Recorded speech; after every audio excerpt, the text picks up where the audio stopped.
Serves you right for meddling in other people's business. This was what my entire class told the police after I died. In my previous life, during the national college entrance exams, I called the police to stop the school beauty from forcibly redirecting our exam shuttle bus, all to chase after the richest guy in town. I saved the entire class's chance to take the exam, and every single one of them outperformed themselves and got into Tsinghua or Peking University. The campus Belle's Cinderella fantasy shattered, and she went mad, pushing me off the rooftop. Those ungrateful snakes who trampled over my life to get into elite schools actually banded together to plead for the murderer. Fine, just perfect. When I opened my eyes again, I was back on the bus, with the campus bell threatening the driver to turn around. I won't call the police. Instead, I'll smile and applaud. Go ahead. Chase love fearlessly, your prestigious universities. My life, this debt is coming due. This time, it's your turn to descend into hell together. Not a single one of you will escape. Stop the bus. Pull over right now. A shrill female voice shattered the silence inside the exam shuttle bus. My eyelid twitched as a chill ran through my veins, quickly replaced by a surge of boiling heat. That voice, it was Lavinia. The scene, the day of the college entrance exam, on the bus heading to the Rongqing One high school testing center, in my past life. It was right here, in this very place, that this sound nailed me to the pillar of shame, a stain that remained until my dying day. I opened my eyes, forcing down the instinctive trembling, the searing pain of that fall, the sensation of plummeting from a great height, bones shattering, flesh tearing, felt etched into my very soul. Lavinia's face, twisted with jealousy and madness on the rooftop, and her shriek, "You're the one who blocked my way into high society, you completely ruined my life," echoed in my mind like a cursed refrain. And then there were those classmates, the people I had once considered friends. When the police investigated, they each faced the camera, their expressions a mix of disdain, pity, and self-righteous conviction. Serafina just had to stick her nose where it didn't belong. Reporting it to the police was completely unnecessary. It wouldn't have affected the college entrance exams at all. She ruined Lavinia's chance to marry into wealth. Who wouldn't go mad over that? The young master of the Silas family, we're talking about the richest family in Rongqing, serves her right for dying. She brought it on herself by not knowing her place. Thanks to my meddling, the whole class made it to the exam on time and outperformed themselves. Each one of them proudly received acceptance letters from Tsinghua or Peking University, riding high on success. Meanwhile, I was utterly destroyed, unable to rest even in death. They climbed over my lifeless body, only to turn around and blame me for tripping up Lavinia's path into high society. Good, very good. Heaven has eyes. I'm back to where it all began. The bus braked sharply, and the inertia nearly sent several students tumbling, sparking a chorus of complaints. "Lavinia, what's gotten into you? We're on our way to the exam." The class monitor frowned. Lavinia paid no attention. She rushed over to the driver in a few quick strides, shoving her phone screen right in his face, her voice sharp and urgent. "Driver, turn around, now, head to the abandoned chemical plant in the west part of the city, hurry." The driver, a man in his 50s, looked completely bewildered. "Young lady, you can't be joking. This bus is taking you to the college entrance exams. Missing it is a once-in-a-lifetime deal. This is a matter of life and death." Lavinia's eyes widened, her voice rising an octave, radiating an almost saintly fervor and excitement. "I just got word. Silas, the son of the richest man, Silas, was kidnapped by a rival. He managed to escape, but he's badly injured and trapped at the chemical plant in the west part of the city. We have to save him. This is about a human life.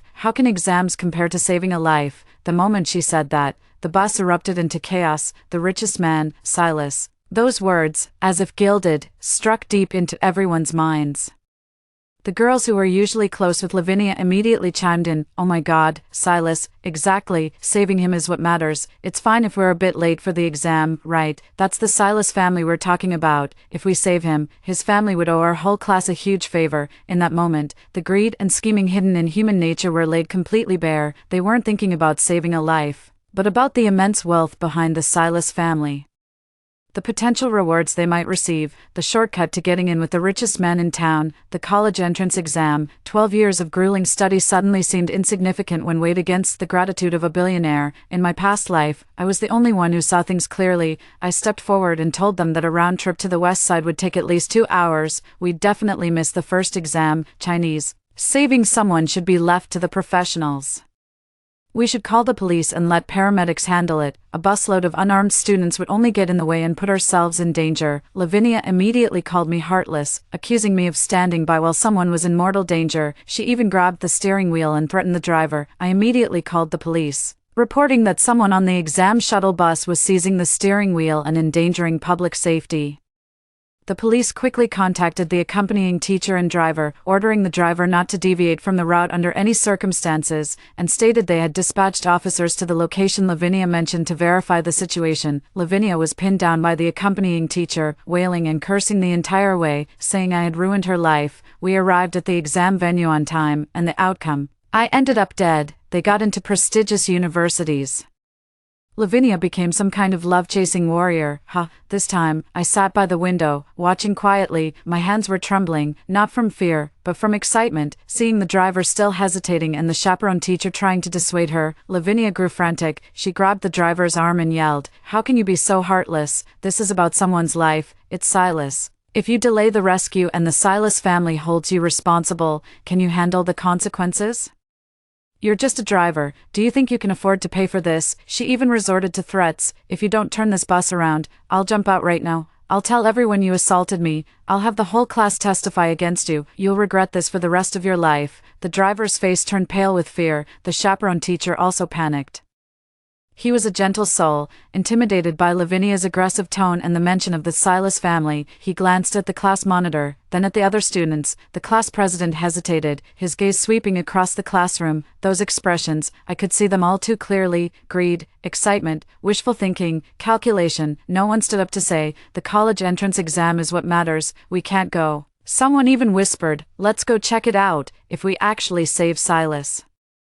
Our class will be famous." Exactly. Silas's family is bound to donate a building to the school. Who knows, they might even secure us direct admission spots. What a familiar, smug expression. Seeing everyone's interest piqued, Lavinia grew even more pleased with herself. Her gaze swept across the classroom before finally settling on me. In my past life, this was the exact moment I stood up. Her eyes held a challenge. As if waiting for me to object, I looked at her, slowly, very slowly.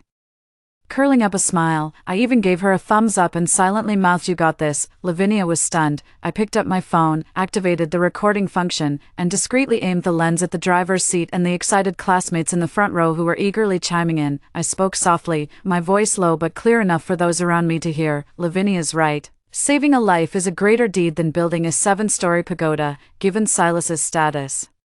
It's only right that we lend a hand. The college entrance exams come every year, but an opportunity like this," I paused, my smile widening, "doesn't come around often." That really hit the spot for them. Several people around us immediately chimed in loudly. "Seraphina's right. Teacher, driver, turn the car around now. This is a matter of life and death." "Yes, our whole class agrees we should go rescue them." The chorus of voices grew increasingly urgent.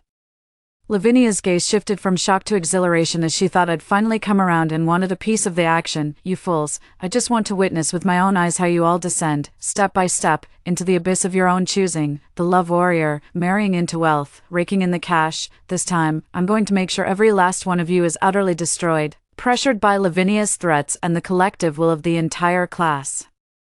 With the spineless acquiescence of the chaperoning teacher, the driver finally turned the steering wheel at the next intersection. The bus swerved around and sped off towards the western suburbs, heading in the exact opposite direction of the exam venue. The scenery outside the window streamed past in reverse, pulling them further and further away from the exam site. The bus erupted in cheers and excitement.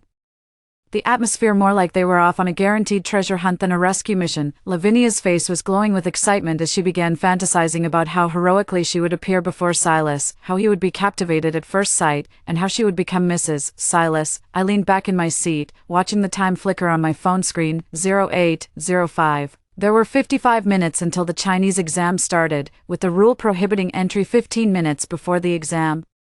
That left 40 minutes to get there. Getting to the west side of town normally takes 40 minutes, but if there's traffic, it's hard to say. "You're done for." I closed my eyes, a smirk playing on my lips. "Go ahead, chase love. What's the college entrance exam compared to true love? And hell, it's got nothing on the life of the rich and powerful. Come on, my dear classmates, let the party begin." The bus sped along the road. The atmosphere in the car was absolutely electric. Lavinia had taken charge completely, phone in hand as she tracked the location from her so-called informant and directed the driver. "Left turn, yes, take that fork up ahead, faster, driver, step on it. This is a matter of life and death." Her face was lit up with the thrill of becoming the leading lady, turning back every now and then to paint a picture of the future for her close friends. "Once I save Silas, he's bound to see me in a whole new light. Oh, when I become Mrs. Silas." I won't forget you girls, I promise. You're all invited to the Silas family yacht party when the time comes. The girls giggled with delight, as if they were already part of high society. The boys were also discussing Silas's family conglomerate. If we save the yen master, we could land internships in the core departments at headquarters right after graduation. Who knows, if Silas is pleased, he might even reward each of us with an apartment. Think bigger, just give them shares. The air was thick with the nauseating stench of greed, madness, and the desire for unearned gains. No one truly cared whether that guy Silas was actually in danger or how badly he was hurt. All they cared about was how much they could profit from the situation. The chaperoning teacher shrank in her seat, face pale, wanting to intervene but not daring to, and could only keep checking her watch. I quietly recorded everything, capturing every ugly face and every greedy word. This would be the irrefutable evidence that would seal their fate. In my previous life, they could casually dismiss it with "don't let it affect the college entrance exams," but this time, I would leave them utterly speechless. You brought this on yourselves, throwing away your chance at the college entrance exams. The bus veered off the main road onto a bumpy dirt path, jolting violently with every pothole. The Western District was an old industrial zone, abandoned for years, now desolate and overgrown with weeds. "This is it, that factory building with black smoke pouring out," Lavinia shouted, pointing into the distance. The driver gritted his teeth and drove the bus over. Time, 08:35. There were only 10 minutes left until they'd stop admitting people. Even if a god descended right now and teleported the bus back to the exam hall entrance, it would still be too late. A cold, grim satisfaction washed over me. The car stopped. Lavinia was the first to jump out, like a female warrior charging into battle, running towards the factory building and shouting in an affected way, "Silas brother, I'm here to save you, don't be afraid." The classmates all followed in a rush, fearing that if they were late, the credit would be snatched away. I was the last to get out of the car and walked slowly. There were indeed people inside the abandoned factory, but the scene was nothing like the heroic rescue Lavinia had imagined. There was no distressed young master waiting to be saved, nor any menacing kidnappers. Only a few people in firefighter and police uniforms were packing up equipment. On the ground lay a man who had been given basic first aid but remained conscious. Beside him, a girl in a simple white t-shirt and jeans, her hair in a ponytail and face smudged with dust, was crouching and giving him water. The girl moved with swift precision, her gaze clear and resolute. Despite his disheveled state, the man couldn't conceal the noble elegance in his features. This must be Silas, the son of the wealthiest family. His eyes softened with tenderness as he looked at the girl. When Lavinia rushed in, she was completely stunned. This isn't how the script is supposed to go. She rushed up to Silas, shoved the girl in the white t-shirt aside, and cried out in a choked voice, "Silas, are you okay? You scared me to death. The moment I heard something happened to you, I brought the whole class running over. Where are those bastards?" Her acting was so over the top, turning on the waterworks at will. Silas staggered from her push, but the girl beside him swiftly caught his arm. Silas furrowed his brow, his gaze icy as he stared at Lavinia. "Who are you? Step aside," an officer nearby barked. "What's going on here? Don't interfere with the rescue operation. The scene is secured. The injured have been treated. Where did you people come from?" Lavinia's face flushed crimson, then drained of color in an instant. Her carefully orchestrated entrance had turned into a complete farce. The girl in the white t-shirt stood up, dusted herself off, and calmly stated, "Officer, I'm alone. I happened to pass by, noticed the situation, and called the police. This gentleman was trapped, so I provided emergency assistance. I don't know these people." I recognized her, Aloan. The bride from the news in my previous life, the one who helped Silas escape on the day of the college entrance exams and eventually married him. So history's course hadn't truly shifted. She remained the real savior. Lavinia and that carload of fools were just latecomers who nearly disrupted the rescue. Clowns, the lot of them. The classmates were dumbstruck. What happened to the promised hero saving the beauty? What about the promised riches and glory? How come all the credit went to someone else? Lavinia refused to accept it, pointing at Aloan. She cried, "You're lying. I was the first to get the message and rush here." "Silas, look at me. It's Lavinia." Silas's gaze turned even colder, laced with disgust. "I don't know you." Miss Aloan called the police promptly and knew first aid, which was a huge help. "What are all of you barging in here for, making such a racket? And shouldn't you be taking the college entrance exam right now instead of being out in the middle of nowhere?" College entrance exam, those two words hit them like a bucket of ice water dumped over their heads. The classmates, who had just been lost in dreams of getting rich, were instantly jolted back to reality. Someone pulled out their phone to check the time. "It's 08:50, a panicked cry rang out. "We're done for, we're done for. They've stopped letting people in. We're going to miss the Chinese exam. What should we do? What should we do?" Panic spread like wildfire. Those who were eagerly trying to take credit just moments ago now looked as if they were in mourning. Someone started crying. Someone started cursing. Who were they cursing at? Lavinia. Of course, Lavinia, this is all your fault. Didn't you say you were coming to rescue people? They were already saved. You made us miss the college entrance exams. You owe us our exams. What a load of crap. Did you do this on purpose? The class monitor's face turned pale with rage. Lavinia. Look what you've done. You've ruined the entire class's college entrance exams. Stunned by the crowd's accusations and Silas's icy glare, Lavinia panicked completely. She looked at Silas as if he were her last lifeline. Silas, we missed the college entrance exam to save you. You can't just abandon us. Talk to the exam committee, get them to make an exception, or ask your father to pull some strings for our admission. She's still living in a fantasy. Silas looked at her like she was insane.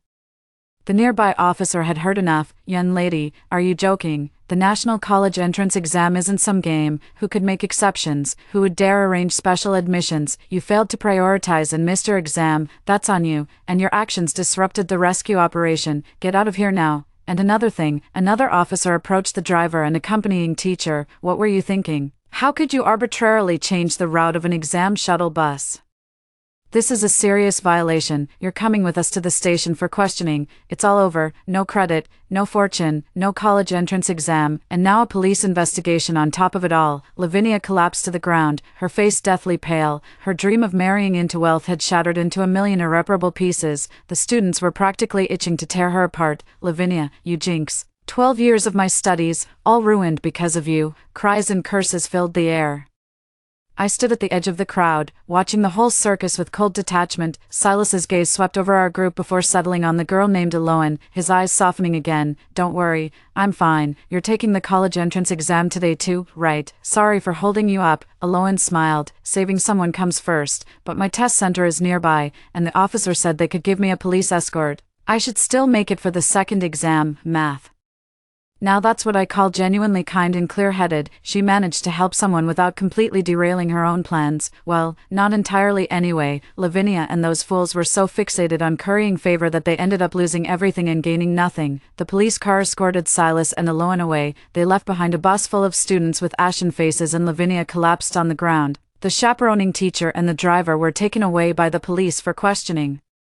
We were left stranded in this desolate wilderness. The road back to the examination hall seemed endlessly long, and the gates of the examination hall had long been permanently closed to them. I looked up at the sky. The sunlight was so brilliantly warm, but this sunlight would never again reach the shadowed futures awaiting some. My vengeance has only just begun. Last time you called me a meddler, now you shall reap what you've sown. In the desolate wilderness. Sobs and curses tangled into a dissonant chorus. Freed from the restraints of teachers and drivers, the students unleashed their full fury upon Lavinia. A few hot-tempered boys even rushed forward and started shoving her. Lavinia, give me back my college entrance exam, you bitch. Now I have to repeat my senior year. This is all your fault. Some rich family fantasy. You've lost your damn mind, dragging our whole class down with you. Even Lavinia's usual clique of hangers-on had turned their backs on her, keeping their distance and even joining in the criticism. Lavinia, you've really crossed the line this time. How could you gamble with everyone's future like that? Exactly, you started bossing people around without even verifying the information. Everyone loves to kick a person when they're down. In my past life, they did the same thing, pinning all the blame on me, saying I ruined Lavinia, that I deserved to die. The tables have turned. How does it feel now? Lavinia's hair was disheveled, tear stains and dust streaked her face, all traces of the campus belle's elegance gone. She screamed in retort. How was I supposed to know? I was trying to save someone too. Weren't you all on board back then? Didn't you all want the Silas family's gratitude too? Now that things have gone wrong, it's all my fault. Serafina said she supported me back then too. Suddenly, she turned her accusations toward me. Every pair of eyes in the room instantly snapped toward me. I walked over slowly, my expression calm, even tinged with a hint of regret. Lavinia, I saw how frantic you were, and you said it was a matter of life and death. So I thought the situation was truly urgent. Besides, I glanced around at the others. Everyone was so worked up, all insisting on going. I assumed you had all carefully considered the consequences. After all, the college entrance exam is crucial. For all of you to collectively decide to skip it, I figured it must have been a weighed decision. I was simply respecting the majority's opinion. My words were perfectly measured, neatly absolving myself of any blame. Exactly. You all agreed. You all wanted to go. I was just respecting your wishes. A few classmates looked embarrassed. They couldn't argue back because, at the time, they had truly been blinded by greed. Cut the crap, Serafina. Lavinia glared at me hatefully. You did this on purpose. You're just dying for us to fail the exam. I laughed. Lavinia, you can eat whatever you want, but you can't just say whatever you want. You were the one who told the driver to turn around. You were the one who threatened the driver. You were the one who said the college entrance exam isn't as important as life and love. I never said a single word about giving up on the exam. I have the whole thing recorded on my phone. Should I play it for everyone to see who was the most eager and who did all the talking back then? I waved my phone. Lavinia's face instantly turned deathly pale. The classmates who had been shouting the loudest immediately fell silent. They knew the recording captured every one of their ugly expressions. Was it my idea? No. Did I force you? No. You brought this upon yourselves, step by step. In the end, our class monitor contacted the school, and they urgently sent a vehicle to pick up our battered and defeated group. By the time we reached the exam center in trance, the first Chinese language test had already concluded. The exam hall doors swung open as students from other schools emerged in small groups, discussing the questions with either relief or concern. Meanwhile, all the parents from our class were waiting anxiously behind the security cordon. When our school-arranged bus came to a stop, the parents swarmed toward it. What's going on? Why are you only showing up now? What about the Chinese exam? Why didn't my son-daughter take it? What's wrong with the school? Did the exam shuttle bus break down? The parents' questions came flying like artillery shells, as we students got off the bus with our heads hung low. Facing the furious and desperate gazes of our parents, the truth could no longer be concealed. Someone started talking first, recounting the events with exaggerated details. All fingers were pointing at Lavinia. It was her, Lavinia. She insisted that the driver turn around to rescue the son of some billionaire. We were tricked by her. She said the Silas family would guarantee our admission if we saved someone. The driver refused, and she even threatened him. The moment Lavinia stepped out of the car, her mother slapped her so hard she fell to the ground. You good for nothing, you've thrown away your future, have you lost your mind? Lavinia's mother was an extremely vain woman who had always dreamed of her daughter marrying into wealth, but she never imagined her daughter would climb the social ladder in this way. The other parents were furious too. What? To save someone? What kind of rescue requires a whole busload of students? Couldn't you have just called the police? My son hasn't had a good night's sleep in 3 years, all for the college entrance exam, and now you've ruined it for him, missing one subject. What's even the point of taking the rest? Lavinia, you owe me my daughter's future. The situation quickly spiraled out of control. Furious parents surrounded Lavinia and her mother, hurling accusations and insults. Several top-performing students broke down sobbing, their parents joining in the tears. 12 years of grueling study went up in smoke, all because of one person's selfishness and a group's greed. Missing the Chinese exam meant losing 150 points from the total score outright. Forget about Tsinghua or Peking University, they wouldn't even stand a chance at any reputable college. All that awaited them was repeating their final year or settling for some third-rate institution. That was the price they had to pay. In my past life, they trampled over my corpse and gleefully waltzed into Tsinghua and Peking University. In this life, I want them to taste the bitterness of despair right outside the exam hall. I stood at the very edge of the crowd when my parents rushed over. They were relieved to see I was unharmed, but their hands trembled with rage upon hearing what had happened. Serafina, why didn't you stop them? My mother cried out in panic. Watching my weeping classmates and the parents who looked ready to tear Lavinia apart, I replied calmly, Mom, I couldn't have stopped them. The whole class had lost their minds. How could I alone have held them back? Even if I'd spoken up, would they have listened? Last time I tried to stop it, and what happened? My mother was left speechless. School administrators and education bureau officials arrived, making the scene utterly humiliating. This is the most severe academic incident since the school's founding. No, since the reinstatement of national college entrance exams, the entire class missed the examination. Lavinia became a social pariah. The chaperone teacher and driver have been suspended pending investigation. The school announced that our class could continue taking other subjects' exams, but our Chinese language scores would be recorded as 0. Keep taking exams. What's the point now? Our morale is completely shattered, and our scores have lost all competitiveness. Several students immediately announced they were dropping out of the exam and were dragged away by their weeping parents. Lavinia huddled in the corner, her eyes full of venom. She didn't dare look at the parents or her classmates, but her gaze would occasionally slice toward me like a knife. She probably couldn't understand why the meddlesome me from her previous life was now so indifferent in this one. I met her gaze and gave her another silent smile.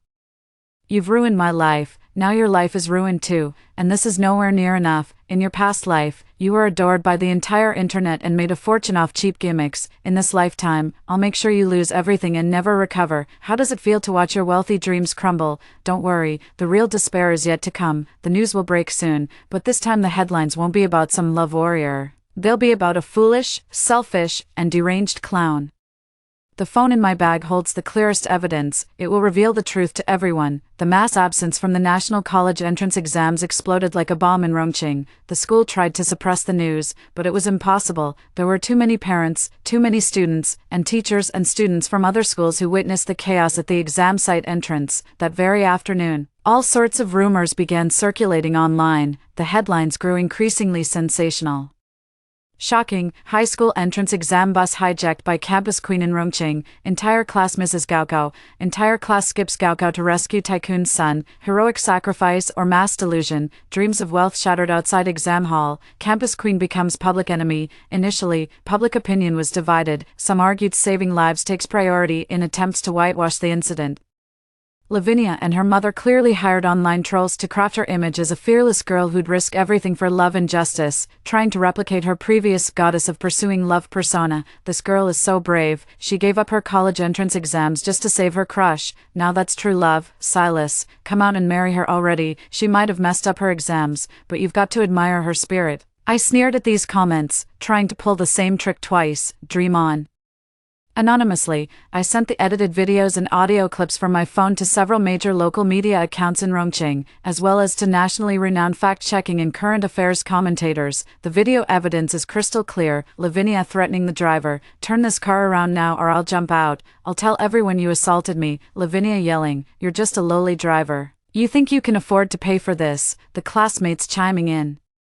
Silas's family will definitely donate a building to the school and get us guaranteed admissions. Graduation internships lead straight to the corporate headquarters core departments, a house for each of you as a reward. Then, upon arriving at the scene, the police yelled, "Stop interfering with the rescue," and "You're too late, the victims were saved ages ago." And then there was Silas's icy remark, "I don't know you." Outside the exam hall, parents were seething with rage while students broke down in hysterical sobs. The evidence was irrefutable. This was no heroic feat, no epic romance. It was an absolute scandal and tragedy, born from one person's selfishness, vanity, and delusion, compounded by the greed, foolishness, and blind conformity of the crowd. The moment the video dropped, public opinion did a complete 180. The entire internet was in an uproar. Holy crap, this is a threat. This is endangering public safety.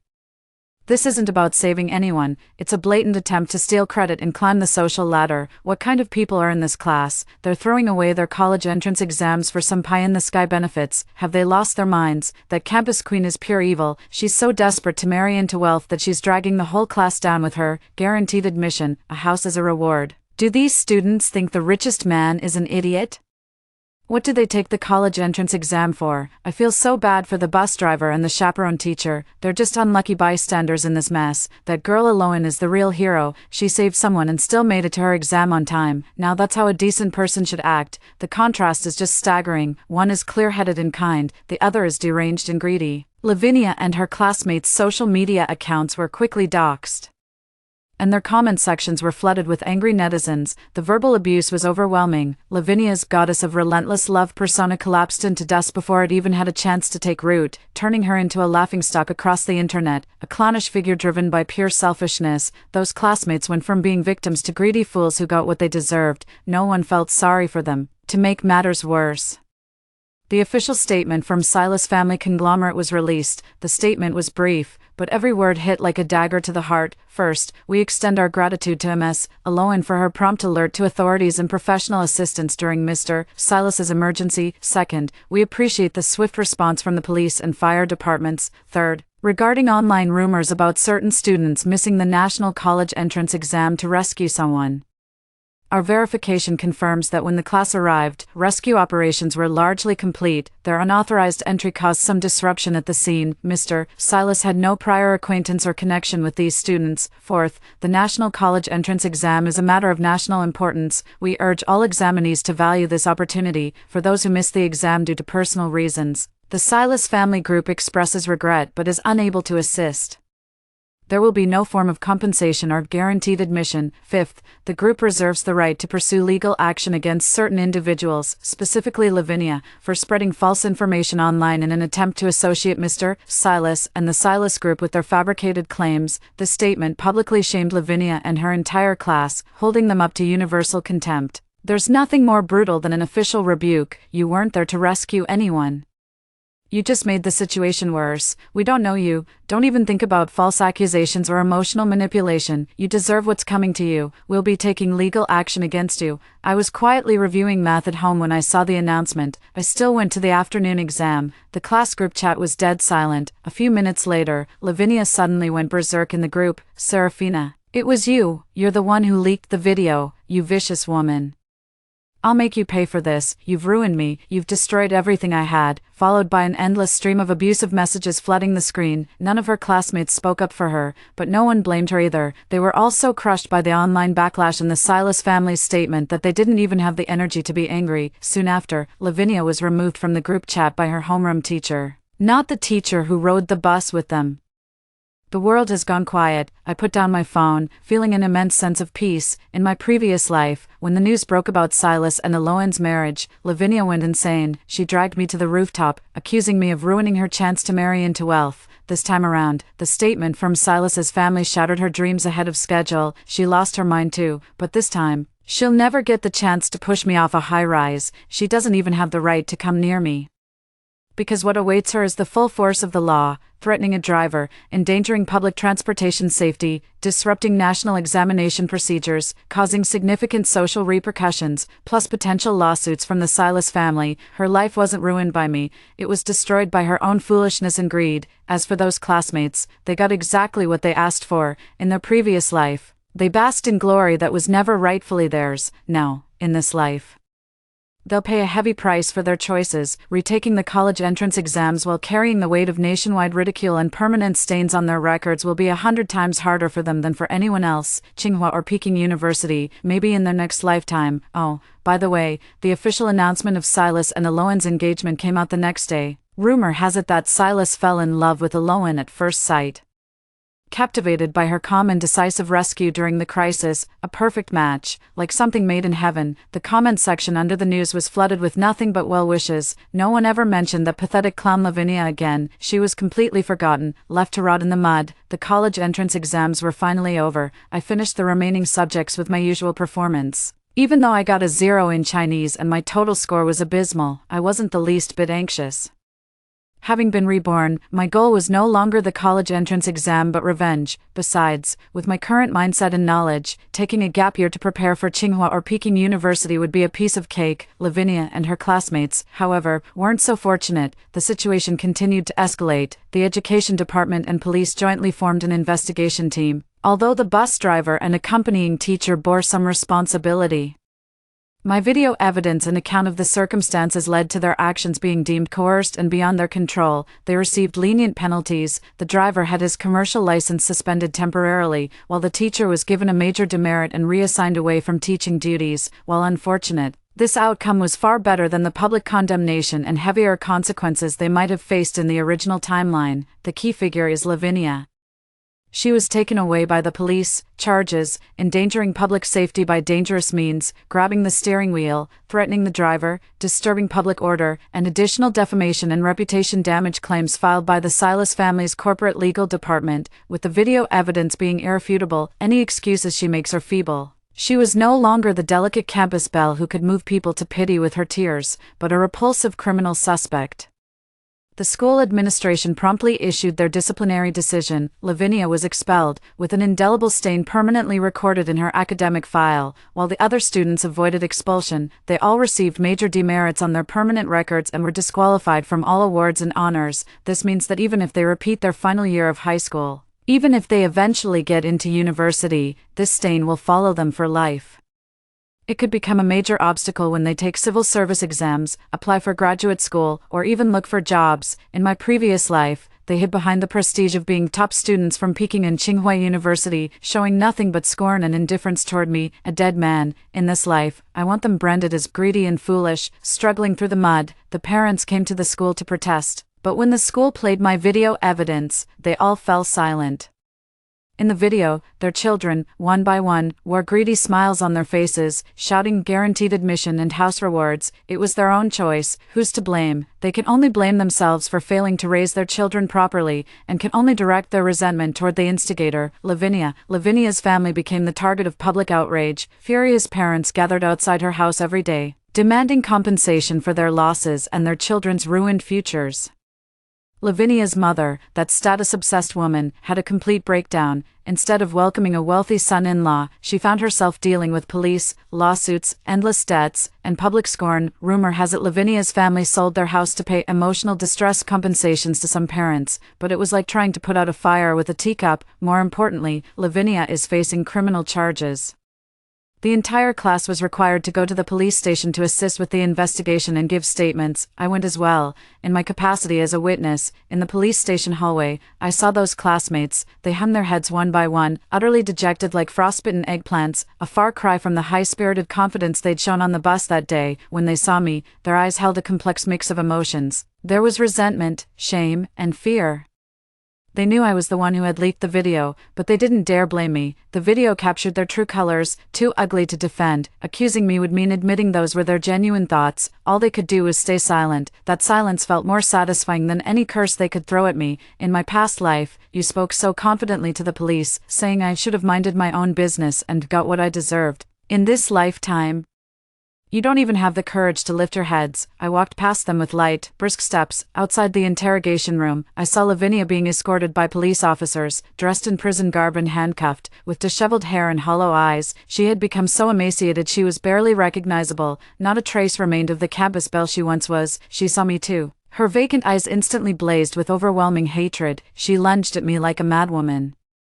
But the police held her down firmly. Serafina, it's you. It's all your fault, you monster. Why didn't you stop me? You knew all along. How could you just stand by and watch me die? She screamed, her voice piercing and shrill. Everyone around turned to look. I stopped, walked up to her, and stared at her contorted face from behind the police officers. I smiled, a faint smile with an even softer voice, audible only to the few of us present.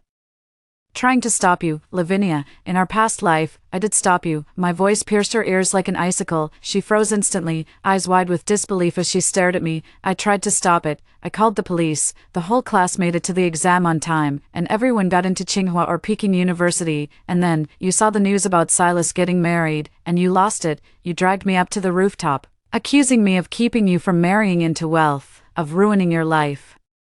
And then, you pushed me off. I'm dead, utterly destroyed. Lavinia's body began to tremble violently, her eyes wide with terror as if she'd seen a ghost. You're lying. Who are you? I continued, each word dripping with venom. When the police came to investigate, the whole class, those people in the hallway, they all pleaded on your behalf. They said I was meddling in things that didn't concern me, that I ruined your Cinderella fantasy, and that I got what I deserved. You received a lenient sentence, became some kind of love warrior, and after getting out of prison, you made an absolute fortune. Lavinia, do you understand now? In this life, I won't stand in your way. I'll let you chase love fearlessly. I'll let you get exactly what you and they deserve. It wasn't me who ruined your life. It was you, and them. I gestured toward the students bowing their heads in the hallway. Lavinia completely broke down, letting out an inhuman shriek. No.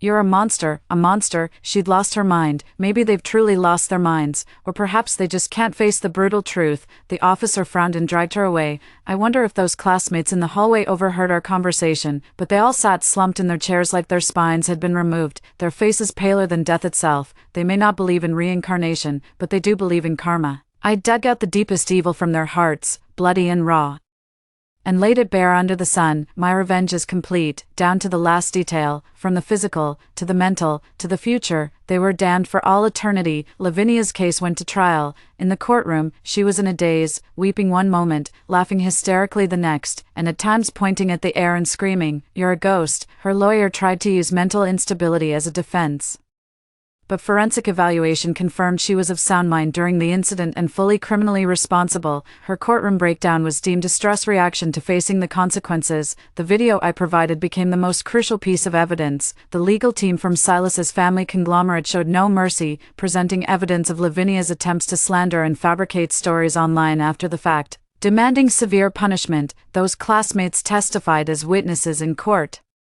Under the court's pressure, they didn't dare lie and admitted one by one that they had indeed harbored hopes of gaining favors from Silas' family. They acknowledged Lavinia was the mastermind, but confessed they hadn't opposed her and had even actively encouraged the scheme. Their testimony sealed Lavinia's fate completely. They also nailed themselves to the pillar of shame as accomplices. Final verdict: Lavinia has been sentenced to 7 years in prison for multiple offenses. 7 years.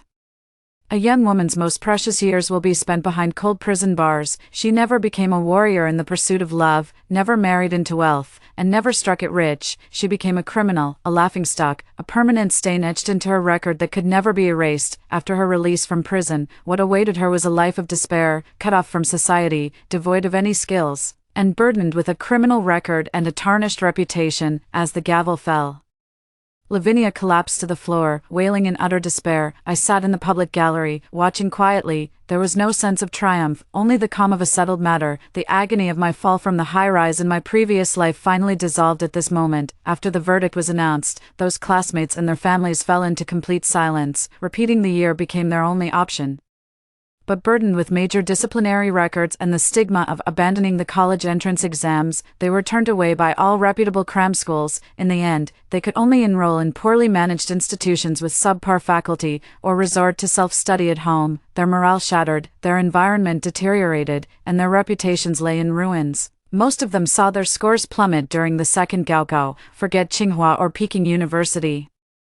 They couldn't even meet the cutoff for Tier 1 universities. Those with weaker mental fortitude simply gave up, opting to work menial jobs or enroll in random vocational colleges. The very people who once smugly declared anyone would crack under that pressure or they deserved to die are now tasting the bitterness of having their own lives destroyed. Have they lost their minds? Perhaps, but no one feels sorry for them. During those endless years of retaking exams, amidst the rejections in their job hunts, in the stillness of midnight awakenings, do they ever remember the me they treated with indifference, trampled with their words, the me that's already dead? Do they ever recall their own greedy faces on that bus? Do they realize that when an avalanche occurs, no single snowflake is innocent? They are all struggling and sinking in their own personal abysses. And as for me, I calmly went through the procedures to repeat the school year.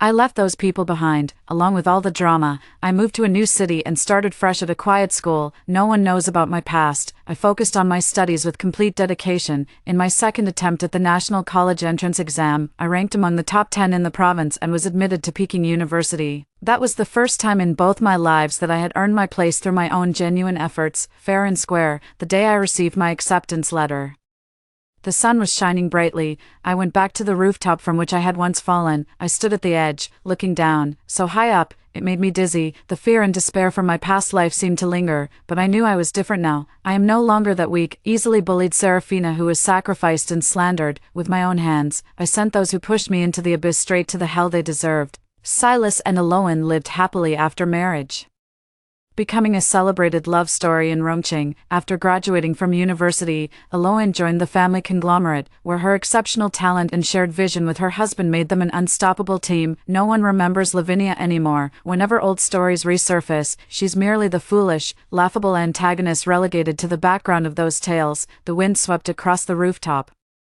lifting my hair as it passed. I spread my arms wide, embracing the wind's unbridled freedom. Story 2. I was toying with the orcs when my fiancé brought home a purebred human. Hale knelt trembling, cradling the delicate foot in his hands. The spilled wine made the instep glow even whiter, like flawless warm jade. I overheard her conversation with the system. Hale collapsed at the hem of my dress, head bowed with inscrutable darkness in his expression. Wait, what, siren? She's not just after my fiancé, but also my bodyguard, my servant, even my sworn enemy. Lion entered through the doorway, his deep voice flat yet carrying a faint edge of displeasure that only I could detect. 1. I knew he wasn't pitying Hale. He simply thought associating with lowly orcs was beneath my station. Lick it clean. I rested my chin on my hand, smiling as I watched the delicate, pitiful boy. She stood beside Lion in a butter-yellow chiffon dress, pure and ethereal as a jasmine blossom. She hurried forward to help Hale up, only to have her hand brushed away. A wave of jasmine fragrance washed over me. Who told you to use your tongue? Disgusting. I frowned and looked up, ready to demand why Lion had brought back such an insufferable woman. The moist, feverish sensation made me lose control. I kicked him square in the face. I shot Lion a glance. His face remained as expressionless and stern as ever. Lion spoke coldly. Jasmine, come here, host.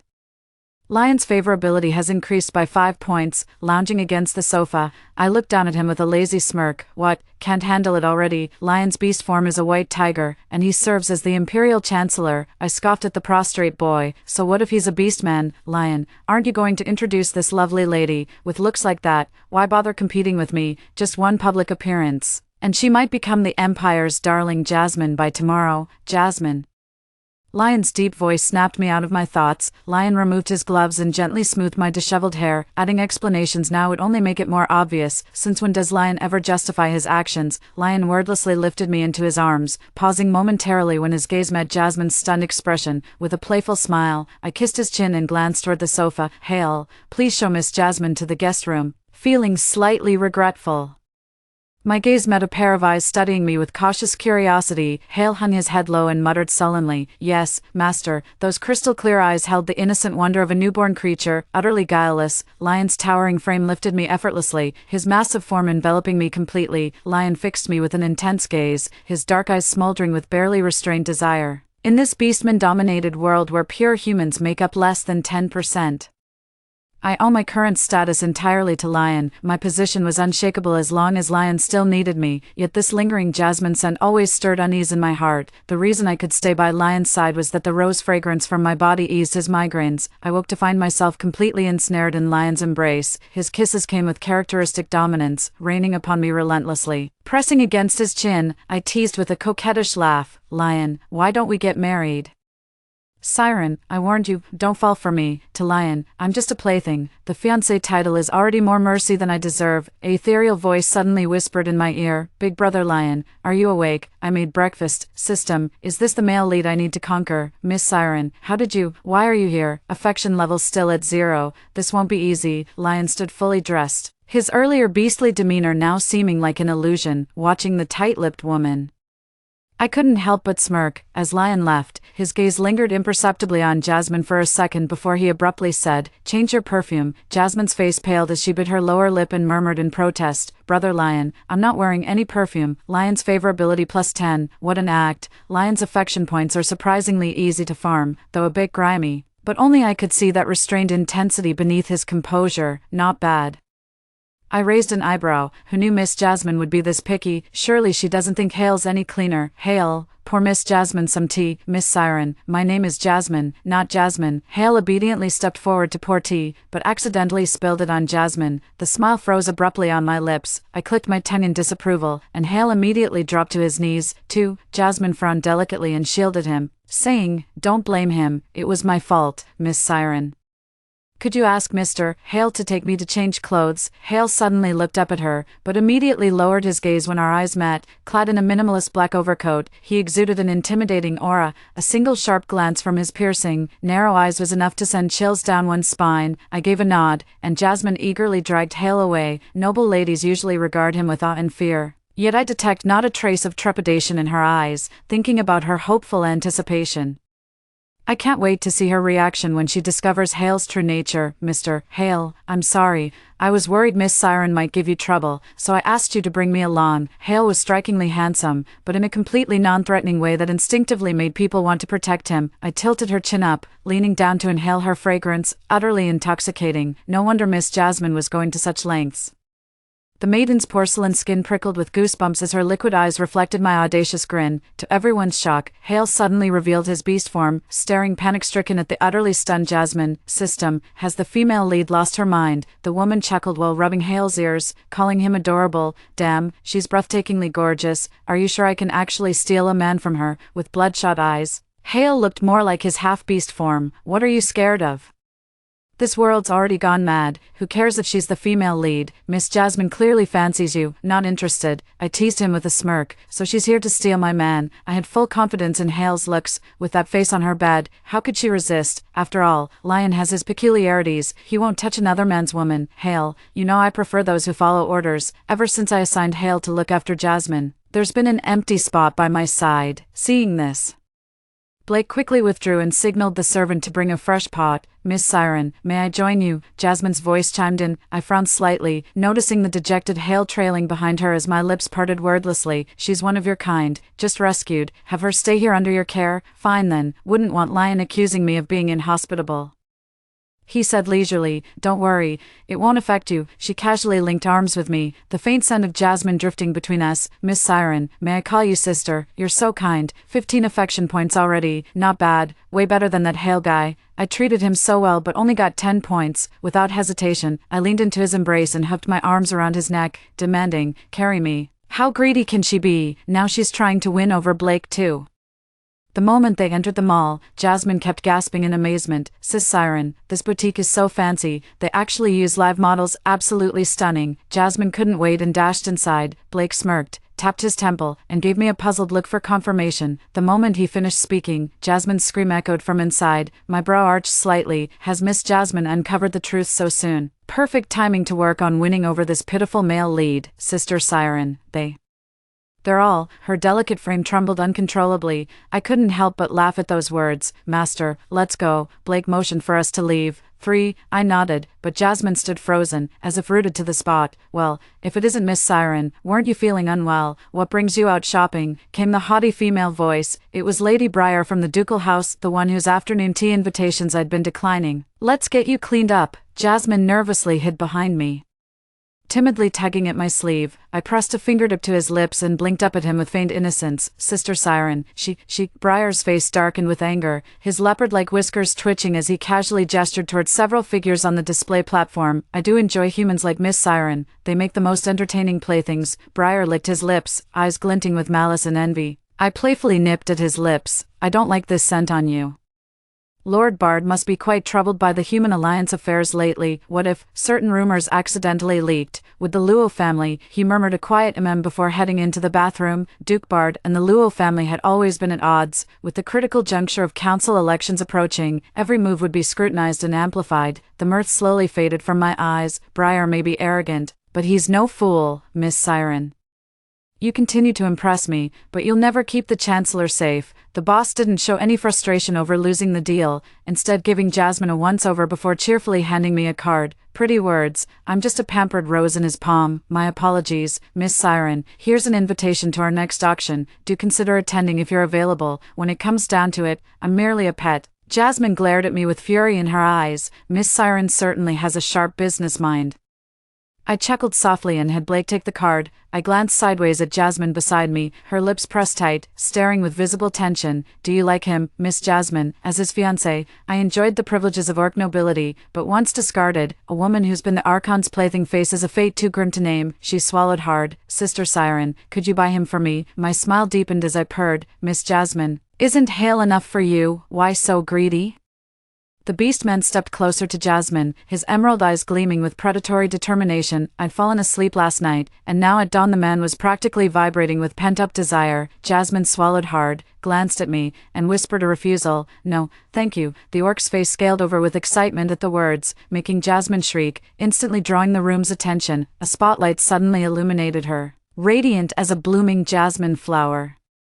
His fingers suddenly gripped my chin, his voice calm yet laced with icy undertones. Jasmine hugged her arms tightly, crouching to escape the ravenous stares. The orc noble grabbed Jasmine and pulled her into his arms. Don't be afraid, beauty. I'll protect you. Jasmine struggled desperately. I batted my lashes with practiced allure. Can't you take a joke? I clicked my tongue. Her eyes lit up with desperate hope as she pleaded. Sister Siren, save me. I don't want to go with him. Those slit pupils fixed on me coldly. Mind your own business, Miss Siren. You wouldn't want to cause trouble for the magistrate. I chuckled and turned to Blake. Is that supposed to be a threat? The intimate atmosphere in the room was shattered by a sugary voice. Blake sprang up and elbowed the snake man, sending Jasmine collapsing weakly to the ground. Blake fought 10 opponents single-handedly, taking quite a few hits to the face. As the undefeated champion of the arena with 100 victories, these beastmen were mere child's play to Blake. I opened the door with a frosty expression, only to be met by a beaming face that instantly faltered upon seeing me. Look out. Jasmine leapt forward to block the serpent folk's ambush. Blake cradled the unconscious girl, his slate-gray eyes swirling with conflicting emotions. Blake's affection plus 30. I chuckled and turned back toward the house. Bring it in, I could use a bite, master. Is this truly the right thing to do? A flicker of hesitation crossed Blake's face. Did Jasmine's block just strike right at his heart? I looked down at Blake pressing his head against me and said softly, "Blake, do you remember the first thing I taught you?" Blake met my manic grin and quickly masked the panic in his eyes. I leisurely smoothed his disheveled hair and smirked at the awakening Jasmine behind us. Many orc nobles visit the estate just to catch a glimpse of the beautiful Lady Jasmine. Jasmine finally quieted down for a while, not daring to parade herself before me anymore. I smirked at the scene as the voice from her body rang out again. Who would have thought she'd still have the audacity to seduce Lion? Whenever Lion's political duties permit, he returns to Rose Manor, unable to sleep unless holding me in his arms, holding a steaming bowl of noodles. Jasmine said sweetly, "Happy birthday, big brother Lion." Undeterred by Lion's expressionless stare, she beamed, "In my hometown. Eating longevity noodles on your birthday brings 100 years of good fortune." 100 years, with orcs averaging 150-year lifespans, she might as well be wishing him an early grave, for Miss Jasmine grows more intriguing by the minute. Lion pursed his lips and averted his gaze. I could tell he'd reached his breaking point. Jasmine parted her lips to speak when suddenly, the noodles in her hands went flying across the floor. I knew it, Lion never celebrates his birthday anyway. With red-rimmed eyes and a hoarse voice, Jasmine choked out, I made these myself, even burned my hands doing it. I bought him from the Beastman market, a lop-eared rabbit slave, lower in status than even humans in the Empire. Get out." Lion spat the icy words, climbing the stairs toward me in quick strides. Beastmen worship strength, the weak among them become nothing but playthings. Jasmine stubbornly followed, "Big brother Lion, I'm sorry, I just wanted to make you happy. Had I not purchased him, he'd have been sent to some noble's bed long ago." Lion's affection level, 60, though humans are mere playthings, their population stands at a mere 8%, far more precious than these overbreeding, inferior orcs. I expressionlessly dodged Lion's outstretched hand. "Miss Goo, it's late. Did you come up here to sleep with us?" Lion's eyelids fluttered as he suddenly swept me into a bridal carry, the door slamming shut behind us. "You never explained why you exposed Jasmine's identity to the public." Meeting Lion's pitch-black gaze, I crushed my lips against his, swallowing whatever he was about to say. Jasmine grew increasingly restless, constantly popping up around Lion to curry favor. When Lion got drunk, she personally made him sobering soup. Because I couldn't detect the slightest affection for Lion in her eyes, I refused to believe Lion didn't notice. Looking down from above, I saw Jasmine supporting a drenched Lion as they entered. Jasmine looked up in panic, only to be pulled into Lion's embrace. The trembling beast servant yanked Jasmine from Lion's arms, then collapsed on the floor in terror when Lion opened his eyes. "Lion, are you awake now?" As I approached, the delicate fragrance of Jasmine filled my senses. Lion's jaw was clenched tight, his brows furrowed in pain. Another migraine attack. Compared to Jasmine's natural floral scent, my rose fragrance seems to be fading. Lion must have realized her floral aroma could also ease his headaches. Lion's current affection level, 70. How amusing, even after rigorous training. This beast servant can't pour tea without spilling it on guests. I turned sharply, only to have Lion grab my wrist with icy determination. I closed my eyes briefly. "Miss Jasmine, please change your clothes and come see me." At dawn the next morning, Lion left Rose Manor with Jasmine. Will it be disgust or outright revulsion? Hail, disobedient pets get abandoned by their masters, or would she resort to shameless, venomous cursing like those other noble ladies? How generous of you to just hand Miss Jasmine over like that. If Lion finds out you leaked his whereabouts, do you really think you'd still be allowed here? He thinks I don't know. If he hadn't deliberately revealed Lion's movements and preferences, Jasmine would never have gotten so many opportunities. He intentionally dismissed the other beast servants to help Jasmine create chances to approach Lion. Hale clung closer, whispering, "Master, everything I've done was for you. Do you truly love Lion? You're just infatuated with his power." His eyes turned venomous as he rasped, "Disgusting. Lion's a beast man too. Why is he allowed when I'm not?"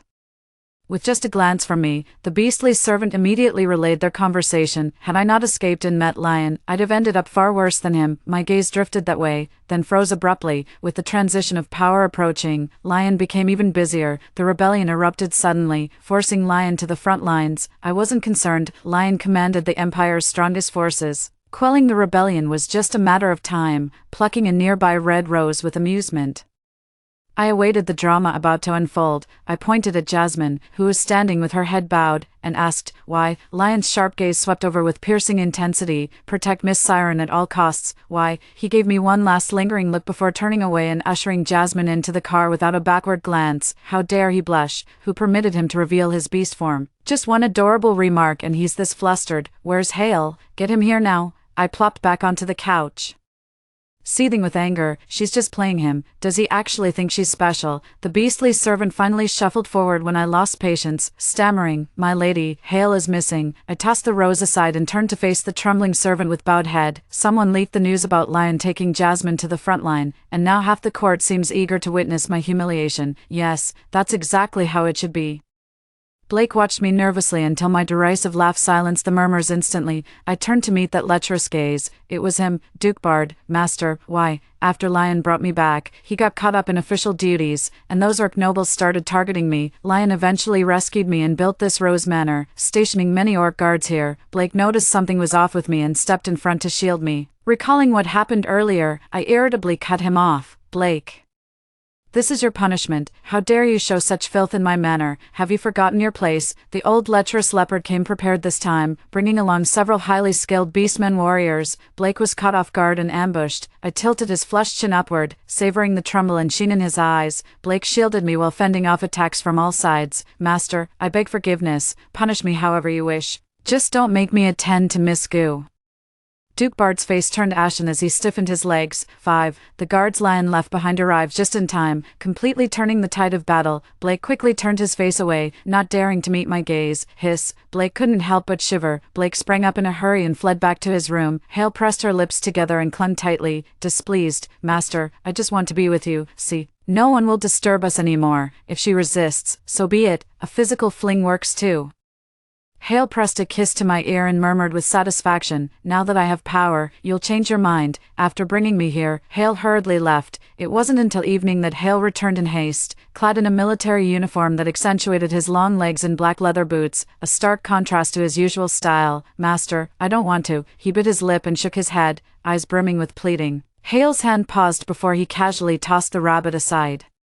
"Master doesn't like fakes, only the real thing." I sighed regretfully, watching hope flicker across his face. "Hale." My words were muffled as Hale covered my mouth, meeting those slightly reddened, glistening eyes. Hale pinned down my struggling arm with one hand, his voice hoarse as he growled, "Still thinking about that damned white tiger? He's already got someone by his side, yet here you are pining after him, after days of observation." I noticed Hale would leave this place every day, with 2 maids delivering 3 meals daily. The light in his eyes vanished like the last ember dying out. The strategist, Hale is the rebellion's master tactician. Could it be that he's been undercover all these years? And Lion, Hale seemed pleased, granting me freedom to move about the villa. I summoned the butler and instructed him to properly discipline the manor's servants. As Hale noticed my waning desire to leave, his vigilance relaxed. Our daily calls extended from 1 hour to 3. "Stop throwing yourselves at me one after another." The villa erupted into chaos as the maids, following Hale's orders, immediately dispatched the beastmen to pursue the vegetable truck. "Master, I've completed the task you entrusted to me." After taking down the 2 orcs at the entrance, Blake scooped me up and ran. I took a sip of the black tea, finding it slightly astringent, and couldn't help but frown. "I'm wearing a tracking beacon. Blake would definitely come for me once he got the signal." Blake led me through the woods to shake off any pursuing vehicles, but how come Hale's men kept tracking us? I waved my hand dismissively, and he immediately stepped forward to support me, asking, "Master, we've just received new goods. Would you like to take a look?" "Blake, I've got a tracker on me." At Blake's speed, he could make it alone, but not with me slowing him down. I glanced up at the winged figures circling overhead and made the call. "Go ahead, Hale won't harm me." If Blake gets captured by Hale, given their history, I can't guarantee he'll survive Hale's vengeance. We were quickly surrounded as Blake got dragged into a brutal fight. The orcs fought cunningly, avoiding direct clashes. They used their speed and woodland agility to harass Blake. After taking down several orcs, Blake stood there bleeding from multiple gashes. Blake shifted before my eyes. A massive black wolf now crouched before me, growling. "Get on." Blake moved at lightning speed, clutching his fur. I crouched low against his back to shield myself from the whipping wind. Hale caught up and, seeing my bloodied face, viciously kicked down the orc who'd shot me. "Who gave you permission to harm her?" Hale's voice dripped with menace, his crimson eyes growing even more terrifying. "Have you forgotten my orders?" Had I not heard those incessant sounds coming from her, I might have actually believed her innocent charm. Blake coiled his tail protectively around me, positioning himself as a shield while emitting a deep growl. "Is this another male lead I need to conquer?" Hale burst into laughter. "Master, look at him shifting into beast form. How revolting." Hale knew this all too well. He couldn't control it when I first bought him either. A flash of jealousy crossed Hale's eyes as he snarled, "Kill that wolf." I've noticed it too. Only when she's near me can I hear this voice. Struggling to my feet, I saw multiple syringe marks on Blake. He'd been hit with tranquilizer darts. Xavier, seeing me awake, well, Siren, even you can have an off day. I withdrew my hand, my voice turning cool. Let's go. Xavier loathes orcs. We both grew up in that lab. Later, Lion rescued me and together we destroyed the entire facility. Xavier later rejoined the human faction. The rose scent on me was developed by the Orc Lab to target Lion's psychic instability. They're using me as a control mechanism against him. Xavier called me Lion's designated remedy. My eyes darkened slightly as I curved my lips into a smile. Oh, you like it? My only chance of survival was to throw myself at Lion. He dared me to take the bet, since even he couldn't guarantee Lion wouldn't turn out like those orcs. After Lion saved me, he intended to let me go. But Xavier didn't understand me. He accused me of being power-hungry, abandoning humanity to side with the most despicable orcs. Xavier, where's Blake? He cancelled his work commitments and stayed by my side until I recovered. Master, is there something wrong with Miss Goo's head? Xavier's affection level reached 80. Why is Jasmine here? Wasn't she supposed to be with Lion? I looked up at Xavier. But his calm expression gave nothing away, forcing me to shift my gaze to Jasmine instead. 6.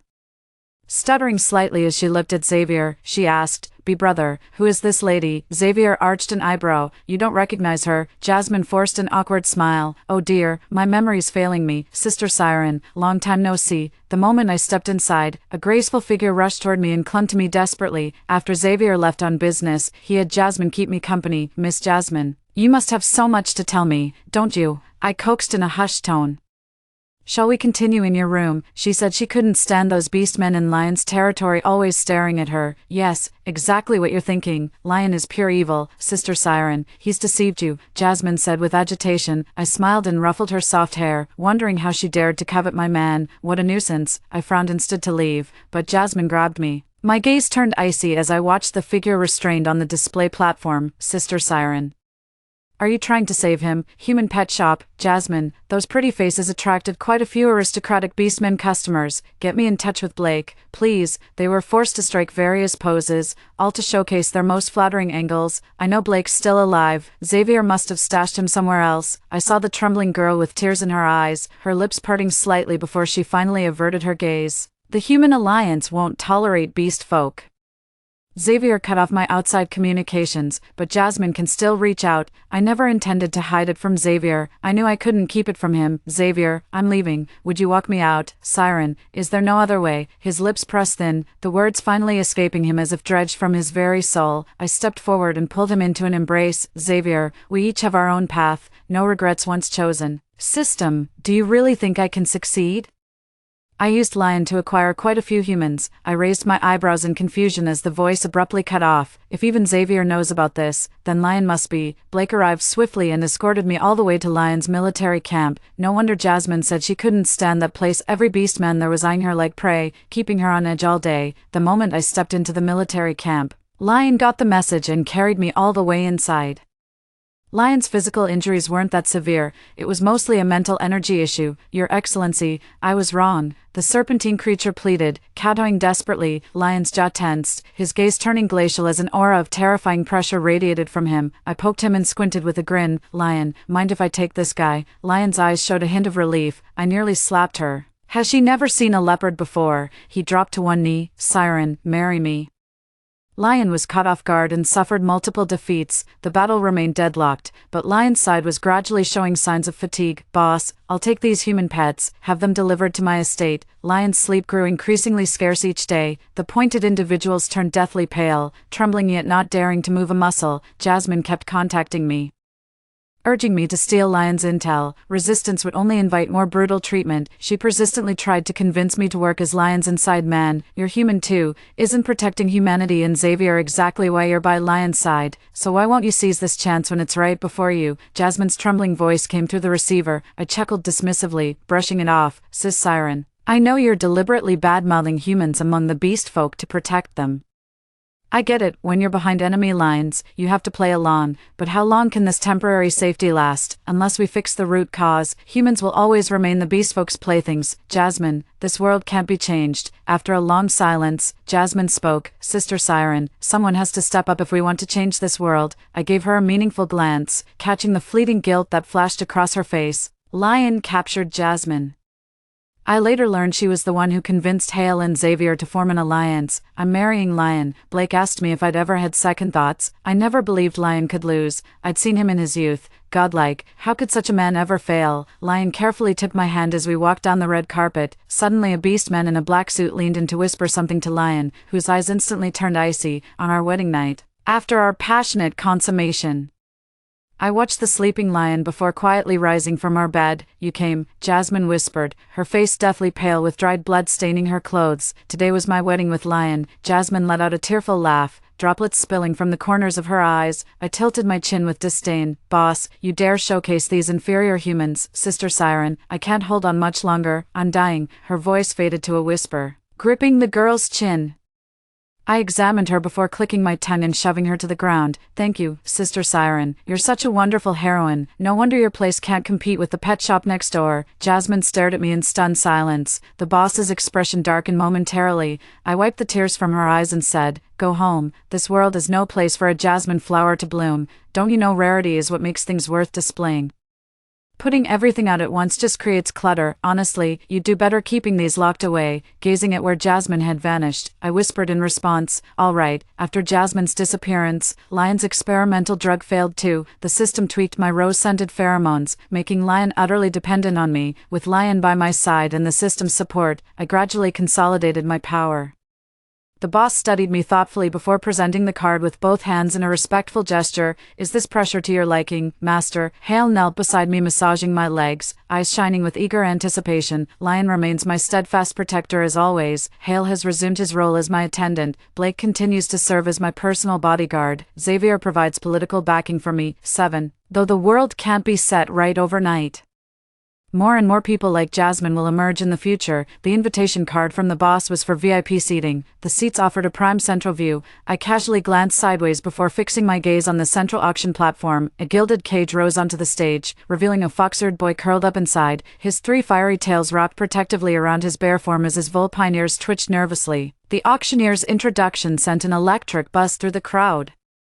Her pupils contracted like flowers battered by rain, letting out a disappointed sigh. My apologies, that was improper of me. If the lady fancies it, I'd be delighted to purchase it for you. A smug-looking orc nobleman glanced over from across the aisle. Might I have the honor of inviting this human lady to dinner? I gave him a languid blink without uttering a word. It's a human. What a beautiful human. That intoxicating scent, heavens, which noble's precious pet is this?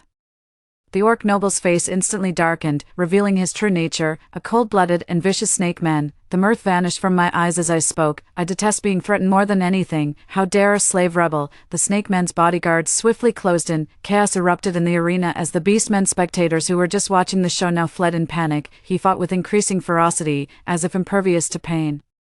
I was marveling at the fluid combat when suddenly a figure dashed into the fray. 8. I yawned listlessly, one's biting off more than they can chew, the other's utterly clueless. What a glaring flaw in this otherwise masterful scheme. I gestured toward the entrance, and the guards immediately came forward to escort the snake person and their bodyguards away. A beastman slave showing sympathy for humans. I absent-mindedly raised my hand, feeling something soft nuzzle against my palm.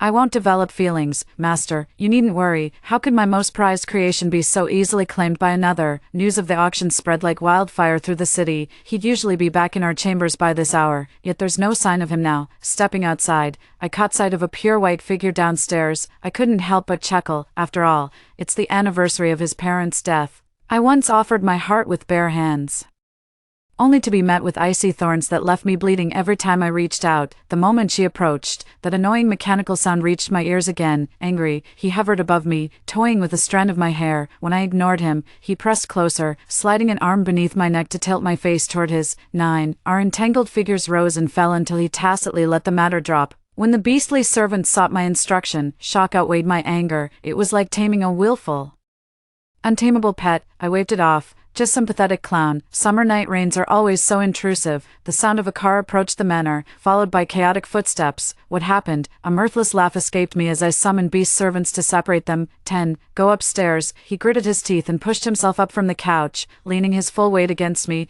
I could feel every muscle in his body tensed. beads of sweat trickling down his temples and splashing like tiny blossoms on his collar, but the rose scent for me was becoming less effective. In the past, it would have brought him at least some relief by now. That person was right. What's gained through external means will eventually be lost the same way. I just didn't expect that day to come so soon. I stood by the window, watching the black car drive away. I turned slowly to face the pale-faced young man, with every word I spoke.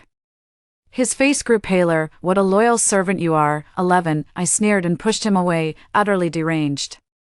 My gaze seemed to sting him as he stared back with bitter resentment, his hands clenched at his sides, eyes burning with sick obsession. "Why, I've been by your side the longest, yet you only have eyes for him. Even that vicious wolf gets your smiles, while you ship me off to entertain that woman." I stared coldly at his pained expression. "Disgusting. Do I need power for you to even glance my way?" His gaze burned with sick obsession. That meek, docile act was nothing but a facade. My patience snapped as I seized his pale throat. "You have a death wish. My affairs are none of a lowly beastman's concern." His face flushed crimson, yet he remained silent, his gaze burning into me. Those crimson eyes turned with seething resentment and possessiveness. The intensity scalded me. He sat coughing on the floor in disarray, trembling hands clawing desperately at the carpet. "Get the hell out of here." Without power, he wouldn't last a minute here. They'd have eaten him alive by now. Power is the only currency that keeps me alive in this world. I refuse to keep living like a sewer rat. The moment I turned 18, the orc couldn't wait to parade me out of the lab, his prized experiment for the world to see. Every transition of power brings riots, and this rebel force is reportedly more formidable than ever. "You're taking her with you, 12, with a wave of his hand. Two soldiers stepped forward from behind him. I gritted my teeth in silence. Good riddance to that ungrateful pet.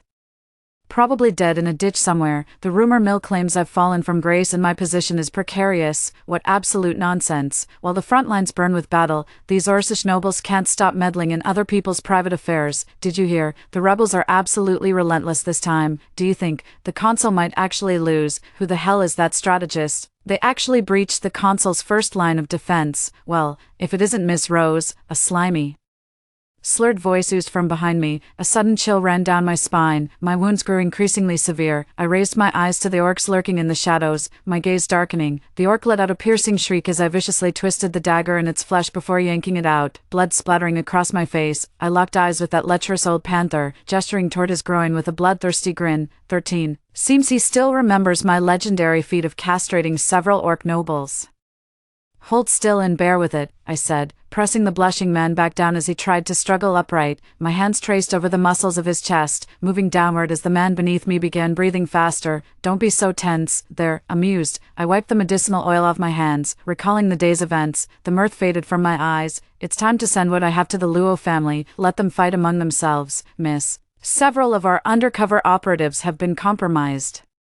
A trembling voice came through the phone. "They left a message. They want to meet with you." 14. Who could it be? Could it be him? They removed all the hidden traps just to force me out. I arrived at the designated spot, an abandoned machinery factory. Wild grass towered over us as insect chirps filled the entire space. "Master," arms wrapped around me from behind, accompanied by a sickly sweet whisper in my ear. How could it be him? He's actually alive. I stepped out of his embrace and studied the young man before me, dressed in a white suit. His tousled hair was swept back, revealing those soulful liquid eyes. "Long time no see, my master," the boy chuckled, his bewitching eyes gleaming with an air of inevitable conquest. "What do you want?" I knew the calm in his eyes was just a facade. He was nothing but a madman. I curled my lip in mockery. "You think you're worthy?" His slender fingers traced my lips as his elegant Adam's apple bobbed, before finally withdrawing that devouring gaze. Too cowardly to even kiss me properly, yet bold enough to kidnap me, he took me to a villa, confining me in a room carpeted entirely in plush pink fur. A fresh bouquet of red roses stood in the crystal vase on the table. Those beastmen were dressed as rebels. I searched the entire room but couldn't find any useful tools. The bedroom window was barred with an ornate wrought iron rose lattice, its intricate patterns offering glimpses of the rose garden outside while keeping anyone from climbing through. The only way out was through the main door. His sharp gaze flickered with uncharacteristic panic for a split second before those glistening eyes locked onto me. "Master, are you comfortable? I know how much you love plush things, so I picked this especially for you," he said with evident pride.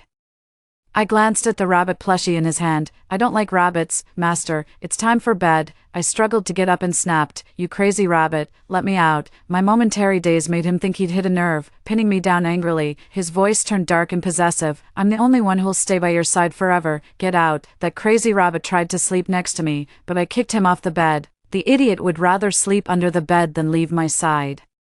As if I could actually escape. 15. These maids are all low-ranking beastfolk who can't even maintain their human form properly. Right in front of me, a pair of rabbit ears popped out. I need some fresh air, I said with a cheerful smile. The maid visibly relaxed and hastily mentioned needing to consult the strategist. No matter what, I've got to get out of here. What if that crazy rabbit actually snaps and starts biting people? Beastmen guarded the main gate, and towering walls surrounded the villa. The security looked absolutely impenetrable. The daily food deliveries to the villa might present an opportunity. The maid would report my whereabouts to him. The vegetable truck's arrival creates a window when the maid's surveillance relaxes. The vegetable truck had just finished unloading and was loading kitchen waste when the alarm blared as it exited the gate. I slipped to the entrance amid the commotion. Master, over here.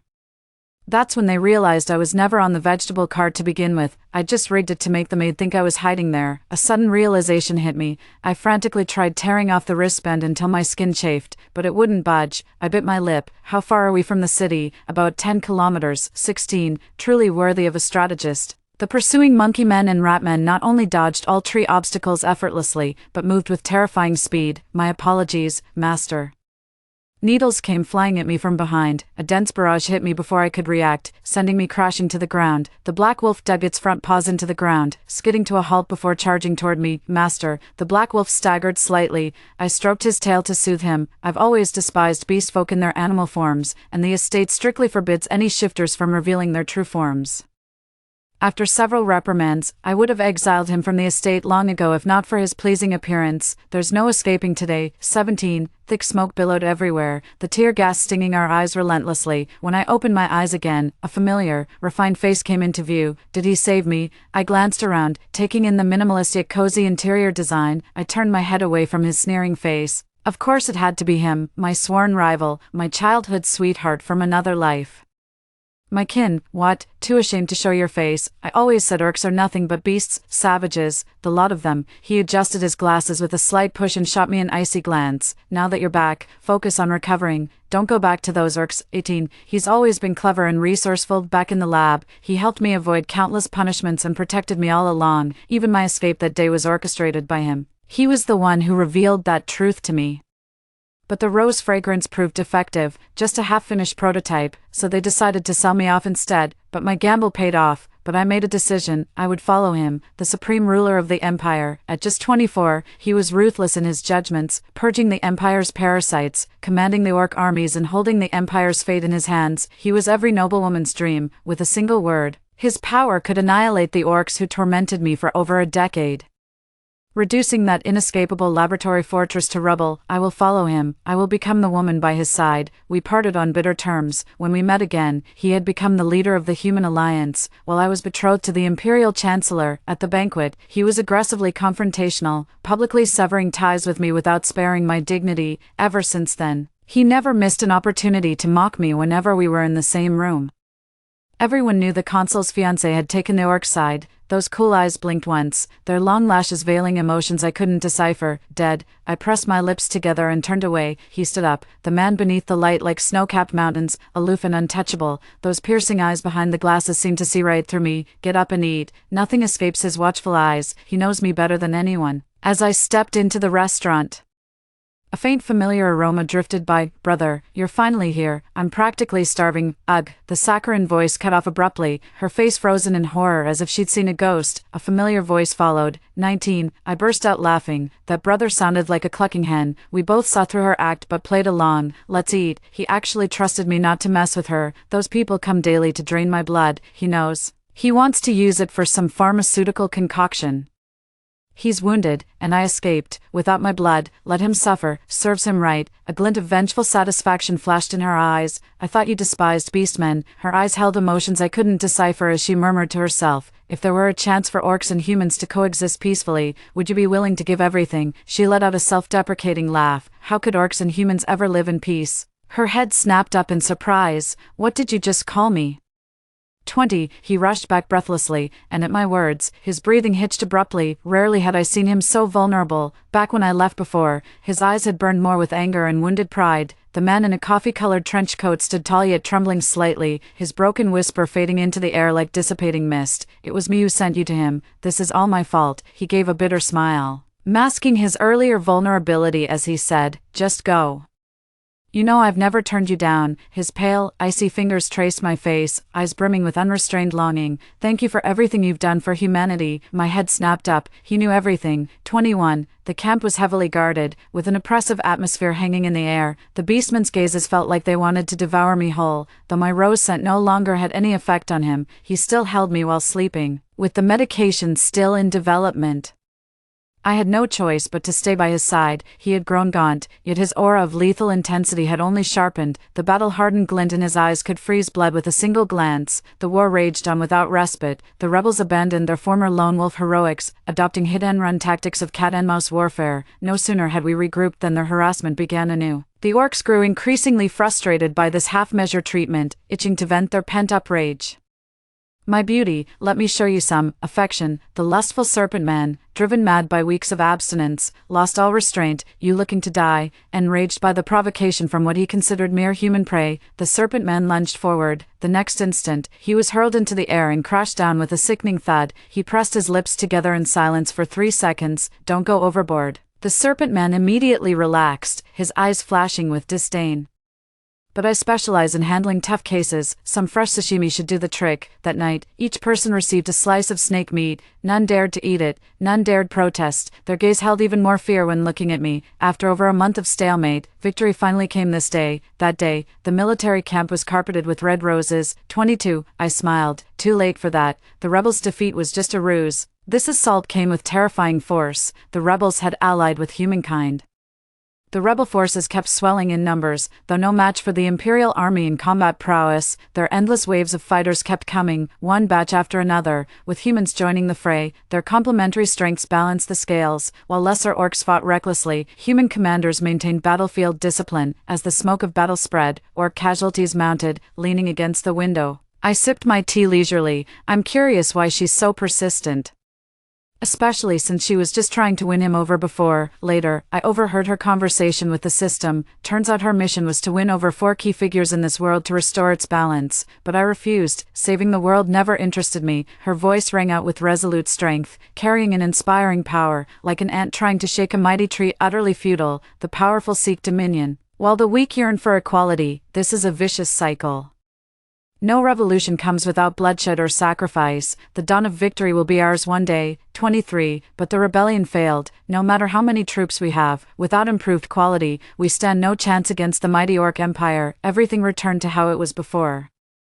As if this war had never happened, but I knew something had changed. I shook my head. The wedding was grand, with crimson roses raining from the sky like a blood-red tapestry. This marked the most joyous occasion since the war's end, with an endless stream of guests arriving. I nudged him. "What's wrong?" He glanced up at me. "Nothing. Let's keep going." The beast man left with visible agitation. "Congratulations." Her lips twitched in a hollow smile, those once lively eyes now dull and lifeless. She'd been tortured. Had the wedding not lowered their guard today, even I couldn't have saved her. The atmosphere grew heavy. "This place isn't safe. I'll have someone escort you out." Had we not been in this soundproof chamber, I might have missed her words entirely. How wonderful. I can finally go home. 24. Though you seem unapproachable, you're just Sundra, tough on the outside but soft inside. I'm really glad to have met you. I stayed silent, taking it as a compliment. "Don't you regret it?" "You could actually live quite well," she scoffed. "What's the point of living well when it's never where my heart belongs?" After a long silence, I pointed at her head. "Give this thing to me." She stared at me in shock, a flicker of life finally appearing in her eyes. Stammering, he said, What is that?" "Ah, host." Did she notice something? I heard that mechanical voice carrying human-like emotions. "System." I tilted my head. "That's what it's called, right? Your mission failed. I'm sending you home. Don't come back to this world again." "Host." She can hear us talking. "Shut up. You knew that already." 25. "Greetings, new host. I'm Strategy System 078. Our mission is to raise the affection levels of 4 male leads to 100 points. Mission accomplished upon success." "Roger that, host. Let me check the affection levels first." A shriek suddenly echoed in my mind. I frowned and was about to speak. 100, 100, 100, 100, all perfect scores.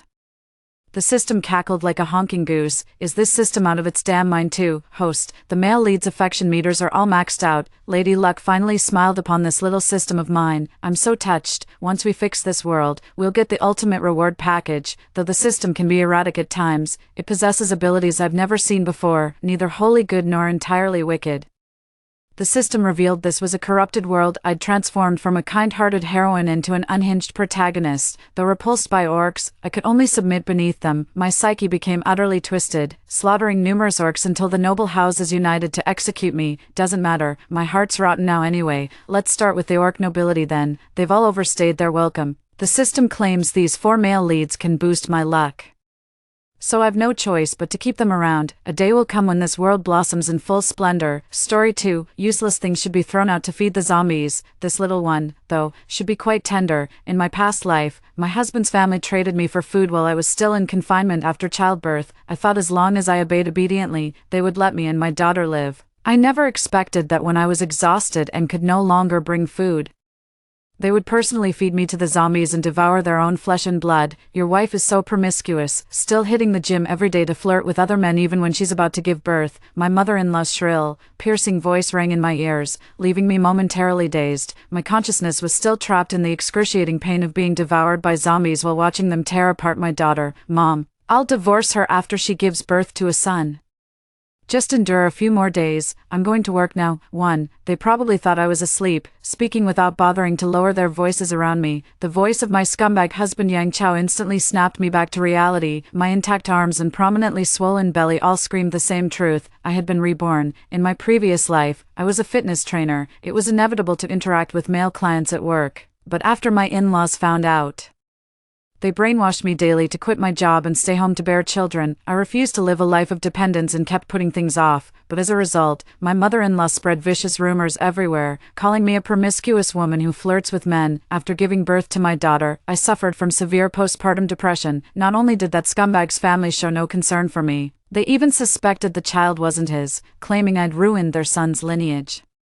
Just as I was heartbroken and ready to file for divorce, as luck would have it, the apocalypse struck. For a bite to eat, they actually wanted me, still in postpartum confinement, to go out and sell myself. When I refused, they threatened me with my newborn child. Left with no choice, I agreed. My body, not yet fully recovered from childbirth, was ruined after just a few times. Seeing me as worthless, they threw me into the yard to feed the zombies. In my dying moments, I thought even a vicious tiger wouldn't harm its own cubs, yet I witnessed them devouring my child with my own eyes. At this thought, overwhelming hatred surged forth, my face contorted, my stomach churned violently, and instinctively I grabbed the bedside trash can to vomit uncontrollably. What's going on here? My mother-in-law came in upon hearing the noise, saw me vomiting, and covered her nose and mouth with a look of disgust. Is it really necessary? It's just some leftovers I made you eat.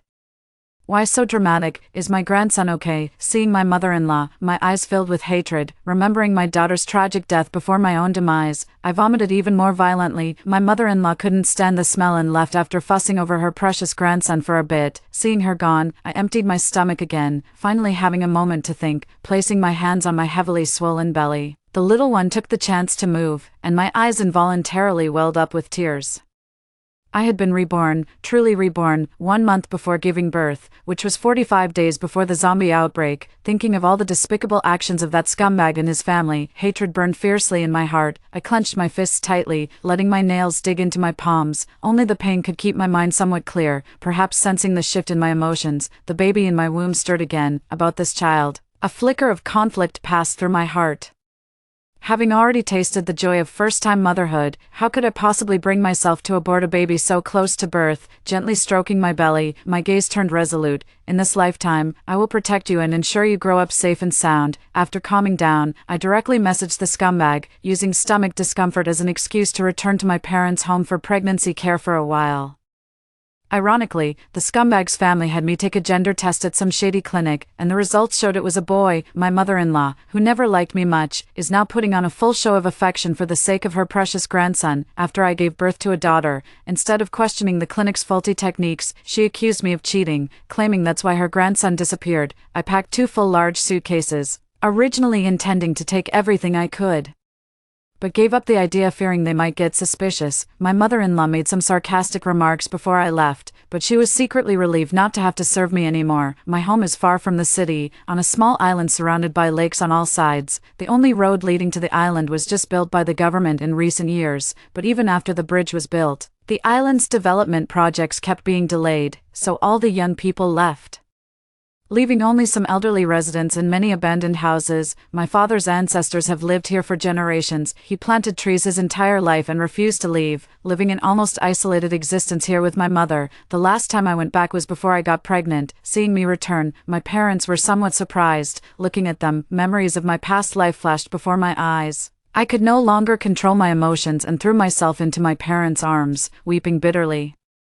My father thought I had been bullied and grabbed the axe by the door, ready to go out. I wiped my tears and immediately called out to him. Seeing the worried expressions on my parents' faces, I told them everything about my past life experiences. At first, my parents looked stunned, then they couldn't help but tear up. My father was so angry his neck turned red, veins bulging, looking ready to fight that scumbag to the death. Their reaction actually left me stunned. Mom, Dad, don't you think this might just be your daughter's pregnancy depression making her dream things? Silly girl, we know you better than anyone. Those bastards, I wish I could go fight them right now. How could they? How could they? My mom sobbed uncontrollably while clutching her chest. My dad was the first to calm down. We still have over 40 days to renovate the house and stock up on supplies, but this, his gaze fell on my belly, and I understood what he meant. The child of a scumbag. Mom, Dad, I've decided to keep this baby. Who knows how long this apocalypse will last. We'll stockpile as much as we can and live as long as possible. My father understood my meaning and didn't press further. Fine, our Grayson family can afford to raise one more child. Sweetheart, give me the supply list. I'll withdraw all the fixed deposits this afternoon and buy everything we need. Time waits for no one.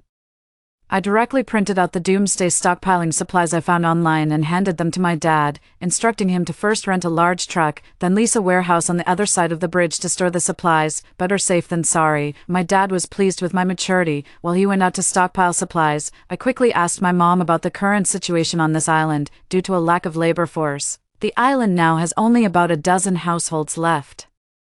Our home is located halfway up the mountain, where the rugged mountain roads have long left us as the sole remaining family in this area. I was quite satisfied with this situation. After checking the doors and windows, I directly paid extra to hire the renovation team located farthest from our home to do the remodeling. The old house was renovated just a few years ago and doesn't require major structural changes. Since I died too early in my previous life and don't know whether extreme weather will occur besides zombies, the basement has become my priority for modifications. It must be warm in winter and cool in summer, with excellent fireproofing, waterproofing, and sound insulation. All windows in the house will be replaced with bulletproof glass, and iron bars will be welded inside the windows to ensure maximum security. The 3 main doors will be directly replaced with double-layer bulletproof doors. Additionally, soundproofing foam will be installed throughout the entire house, inside and out. After hearing my requirements, the construction foreman was momentarily stunned, but seeing that I was paying extra for expedited service, he didn't say much. After all, every family has its peculiar preferences. My dad spent over a week traveling from south to north across the entire city to avoid drawing attention, nearly filling up the warehouse under the bridge before finally stopping with satisfaction, too. After the renovation was completed, we spent another week transporting all the supplies back home under the cover of night. Looking at these supplies, I felt greatly reassured. Dad, these supplies are enough to last us 3 or 4 years. It's just the solar panels and water purification system that still need to be sorted out. Watching me bustling around with my big belly, my dad felt really sorry for me. Vera, you're about to give birth soon. Leave all these things to Dad. I've been sneaking in time to watch a lot of zombie movies lately, so I've got plenty of experience. The sight of my dad confidently patting his chest made me laugh. Suddenly, my belly tightened. Since coming back to life, I haven't had a single day of proper rest. Every day my nerves are on edge, and the closer doomsday gets, the more tense I become. My daughter was born nearly 2 weeks earlier than in my previous life. Seeing her tiny wrinkled face, just like before, I couldn't help but burst into tears. My precious, it's all over now. Mom and Dad will protect both of you. My mother gently held my hand, while my father stood behind her and reached out to clasp our hands together, just as our family of 4 was immersed in warmth. The phone call from that scumbag Yang Chow came through, his first call since I left. What a coincidence.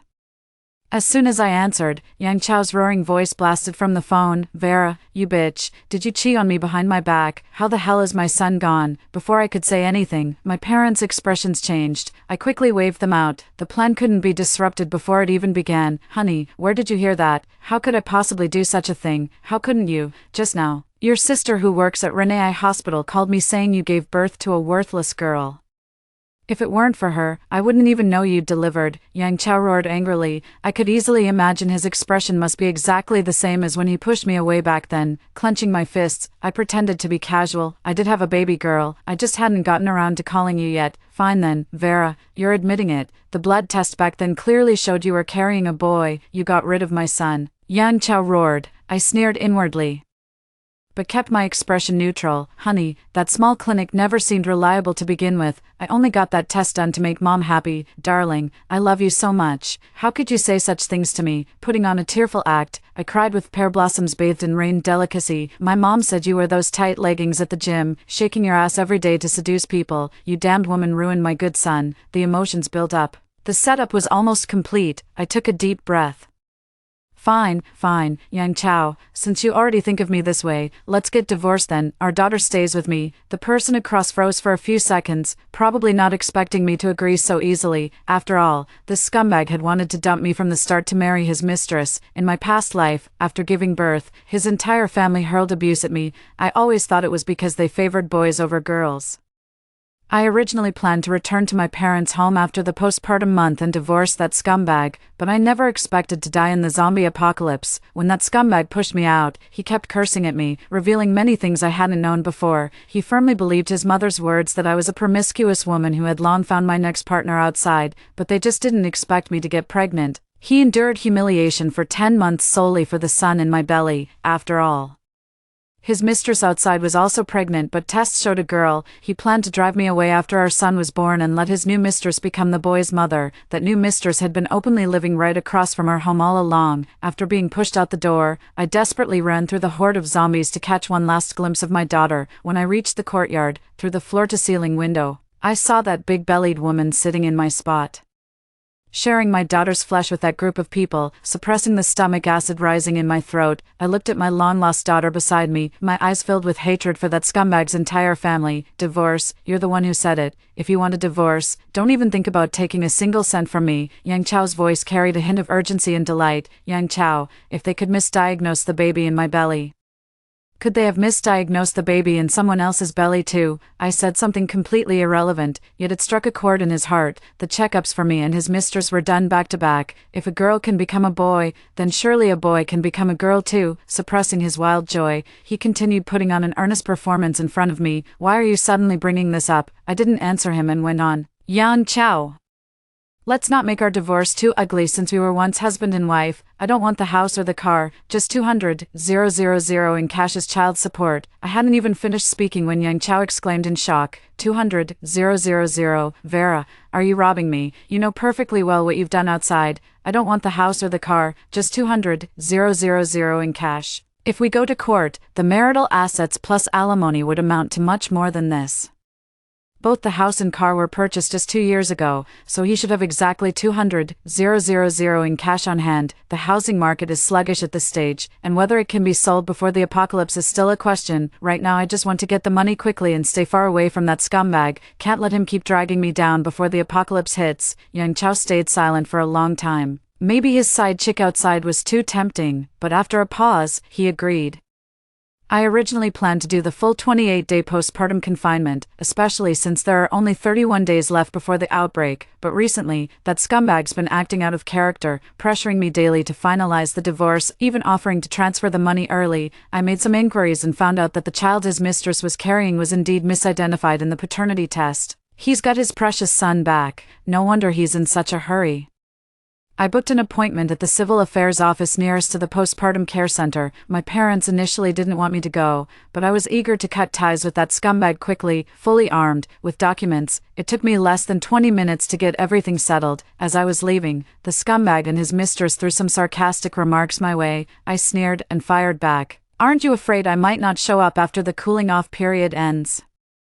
That single sentence sent them scurrying away with their tails between their legs. Upon returning to the postpartum care center, I upgraded my room type and comfortably spent 28 days in confinement. During this period, my father first dug a well at home, then installed water purification equipment, and even covered the entire roof with solar panels. The original courtyard wall wasn't thick enough, so my father built another one, covering both walls densely with glass shards and iron nails, and encircling them with multiple layers of electric fencing, making the entire yard impregnable. The basement level was for living, the second basement level was filled with supplies, and all other materials were stored on the first and second floors of the house. As for the third floor, my mom raised chickens and ducks there since it's soundproof and safer than keeping them in the yard. Every cultivable spot in the yard was utilized, planted with various vegetables. My dad even planted an orange tree of the fruit-bearing variety that I love. Besides the orange tree, there's also an apple tree, but there's no space left for more. With all these, no matter when the apocalypse ends, we can be self-sufficient. On the third day of the doomsday countdown, I asked my dad to rent several of the longest and heaviest trucks to wait under the bridge for my return. As doomsday draws nearer, there are some matters I must bring to an end. I secretly returned to the Scumbags residential complex. Back when we bought the apartment for its bonus public green space, we chose a ground floor unit, which now greatly facilitates my plans. After they all left, I directly called a locksmith and paid a premium to have 2 doors opened, put on gloves and quickly installed pinhole cameras throughout both houses. Then went outside the courtyard and hurled stones at the floor-to-ceiling windows, 3, with a bang. The tempered glass was covered in dense cracks. I repeated the process, smashing all the floor-to-ceiling windows in both houses. These custom-sized windows wouldn't be replaced before doomsday. Just as I was happily restarting the car and preparing to drive off, sudden roars came from the distance. I immediately realized something was wrong. The zombie outbreak had started early. As I drove out of the neighborhood, the streets outside were somewhat chaotic. But fortunately it was a weekday, so traffic wasn't too heavy. Gripping the steering wheel, I began to accelerate. It was about 50 or 60 kilometers to my home, and even at top speed, it would take at least an hour. I had to reach the suburbs before rush hour. Once there, I'd be safe, but I still underestimated the speed of the zombie outbreak. The main city area was blocked, with people running in panic. My heart leaped into my throat when suddenly a bloody handprint smeared across my car window. A woman, her face covered in blood with terror in her eyes, likely seeing I was also a woman alone, kept gesturing for me to open the door and save her while clutching her bleeding shoulder. I swallowed hard in nervousness, double-checking that all the doors were securely locked. The apocalypse specifically targets the kind-hearted. I can barely protect myself. How could I possibly open the door for others? Seeing my indifference, she pulled a little boy beside her to kneel and kowtow in front of my car. Only then did I notice she had a 2 or 3-year-old child with her. Just as I was tormented internally, the woman mutated, suddenly lunging to bite the boy beside her. My eyes widened in shock as I tightly covered my lips with both hands, my trembling body betraying my extremely tense state. The whole person shrank down against the seat, trying to minimize their presence. The streets were completely chaotic, with people running around everywhere. The mutated zombies were quickly drawn over, including the mother and child zombies in front of my car. At that moment, my car was on the far right side of the road. After carefully surveying the surroundings, my eyes suddenly lit up, and I immediately yanked the steering wheel hard, sending the flower stand flying as I swerved onto the electric bike lane, despite the SUV's higher chassis.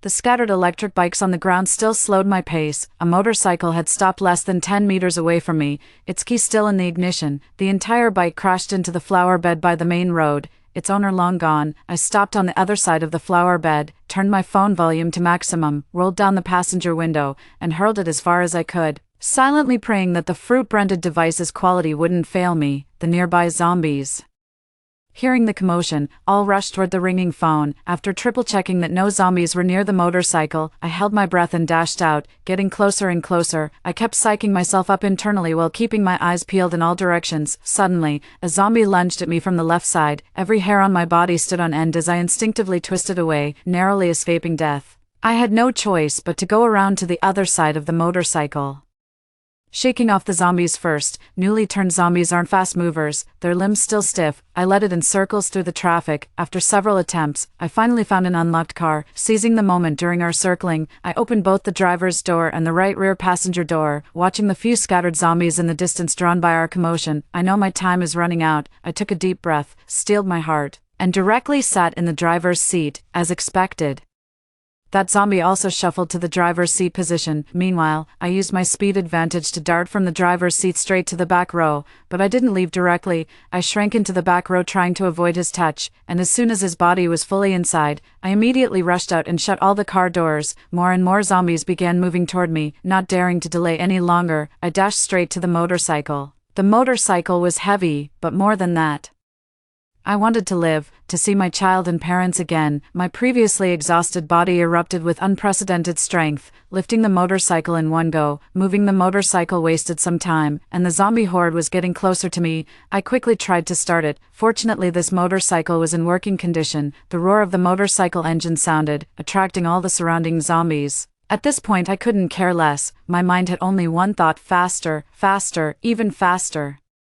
With a horde of zombies chasing behind me, I recklessly crashed through the highway tollgate barrier and sped onto the expressway. The highway was sparsely populated on weekdays. My motorcycle nimbly weaved through the lanes, leaving the pursuing zombies far behind. With few undead on the expressway, I soon couldn't spot a single zombie in my rearview. At this moment, I felt immensely grateful for being a fitness trainer and for my pre-marriage days as a motorcycle enthusiast.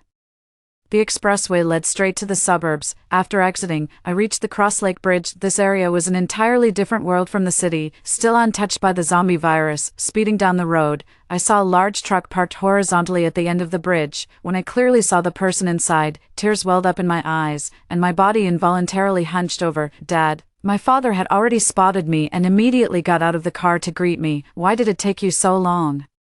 Your phone was unreachable. Your mother and I were going crazy with worry. I slammed on the brakes, rolled off the motorcycle, and hugged him tightly. Dad, get all the trucks over here now. Block the bridge. The zombie outbreak started early. My dad's heart skipped a beat, and without a word, he went to start the trucks. 6 or 7 large trucks were packed tightly together, and we drained every fuel tank before leaving. They can block the zombies outside the mountains, but they might not stop people. We've just done all we could. After returning home, exhausted from the narrow escape, I collapsed unconscious and didn't wake up until 3 days later. How do you feel? You've been feverish and unconscious for 3 days and nights. You nearly scared me to death. My mother sat by the bed holding the baby, her face full of exhaustion. I rubbed my temples, my head still throbbing slightly. I'm much better now. Sorry for worrying you. What's the situation outside?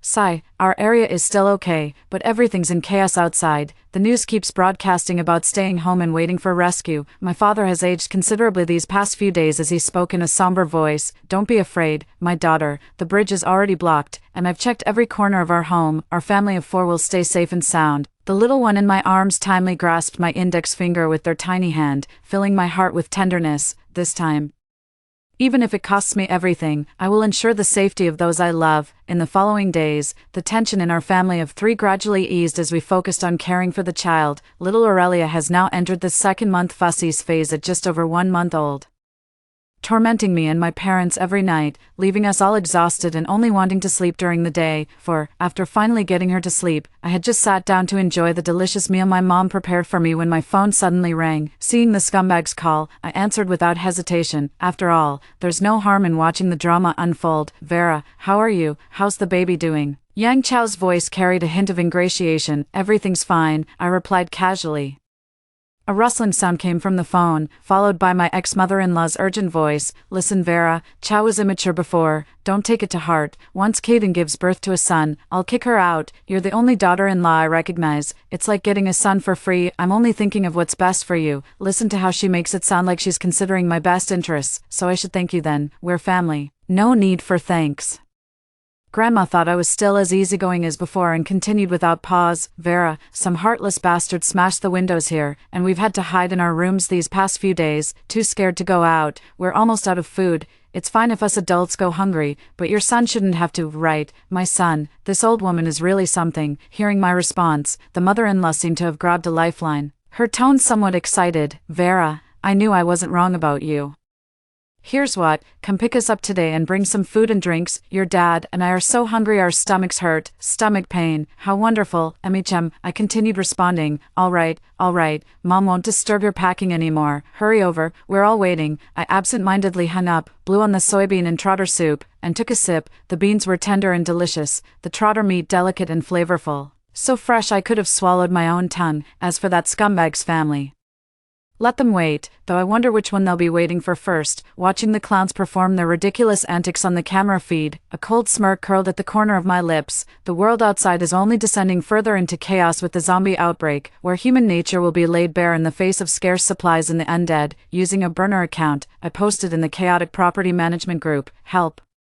The floor-to-ceiling windows of Units 101 and 102 in Building 7 have shattered. We have plenty of supplies at home. Can anyone take us in?" After sending it, I stopped paying attention to the group chat. The east wind has arrived. Now we just wait for the storm to stir. I'll keep checking the camera feed every day from now on. I know the internet will be cut off eventually. I just hope this matter gets resolved before that happens. That night as I was getting ready for bed, my phone started vibrating urgently in my pocket. This time I didn't answer immediately. First I grabbed my tablet to check the camera feed. Sure enough, the shattered floor-to-ceiling window was now just broken glass everywhere. Several burly men were rummaging through the place, cursing as they searched. "Damn it, we've been fooled. There's not a single bit of supplies in this house. Those motherfuckers. Lausen, go smash open all the room doors for me."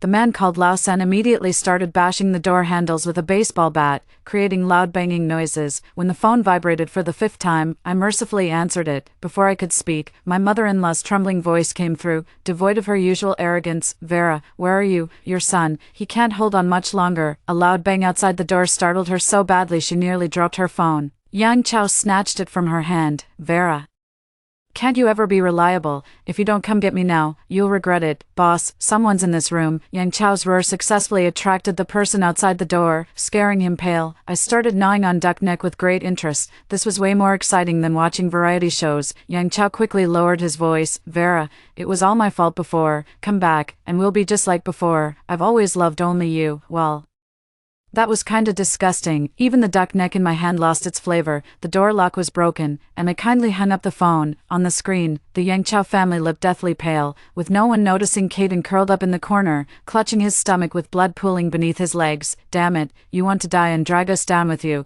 As soon as they entered, the men were hit by the strong smell of blood. When the door opened, the odor instantly spread outside. Several men, unable to contain their anger, swung their knives and slashed at the other's thighs. "You want us to die with you? Dream on." One of them, who seemed to be the leader, spat at them. "Just wait here to feed those monsters." After a chaotic scuffle, they took the supplies and quickly fled through the front door. The zombies outside, drawn by the scent of blood, seemed to be fully activated, moving with terrifying speed. Within moments, dozens of zombies had surrounded the first floor. Inside and out, I watched with my own eyes as the scumbag's entire family was devoured clean by wave after wave of zombies. To my surprise, the child my mother-in-law called my son, infected through umbilical transmission, gnawed his way out of his mother's womb alive. I hugged the toilet bowl and vomited violently until exhausted, then collapsed onto the floor. A smile uncontrollably spread across my lips, yet tears streamed from the corners of my eyes.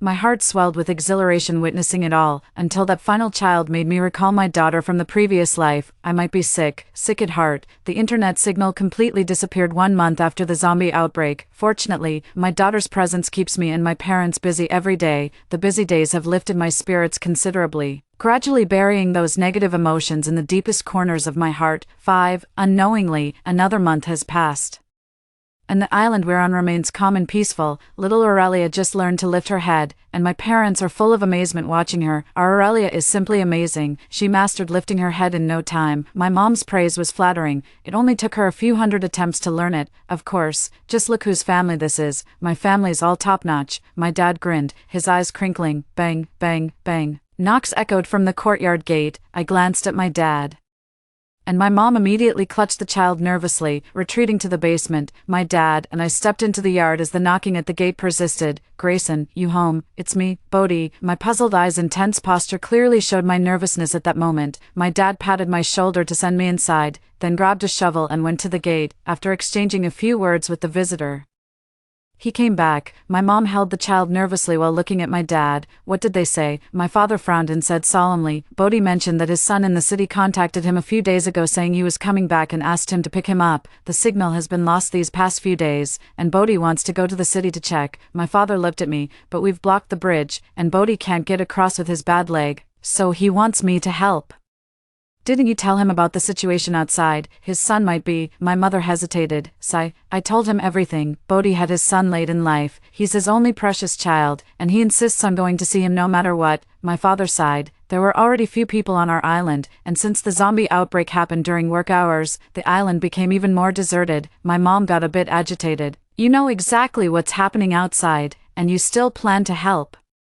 I didn't say I'd help. My father irritably ran his fingers through his hair. Bodhi has been friends with our family for decades. When he came begging me, I couldn't just refuse him outright. Besides, I was afraid he might do something reckless to find his son, so I had to calm him down first. This matter is quite tricky. There are still over a dozen families on the island. If they all want to go search for their children, we really won't be able to stop them.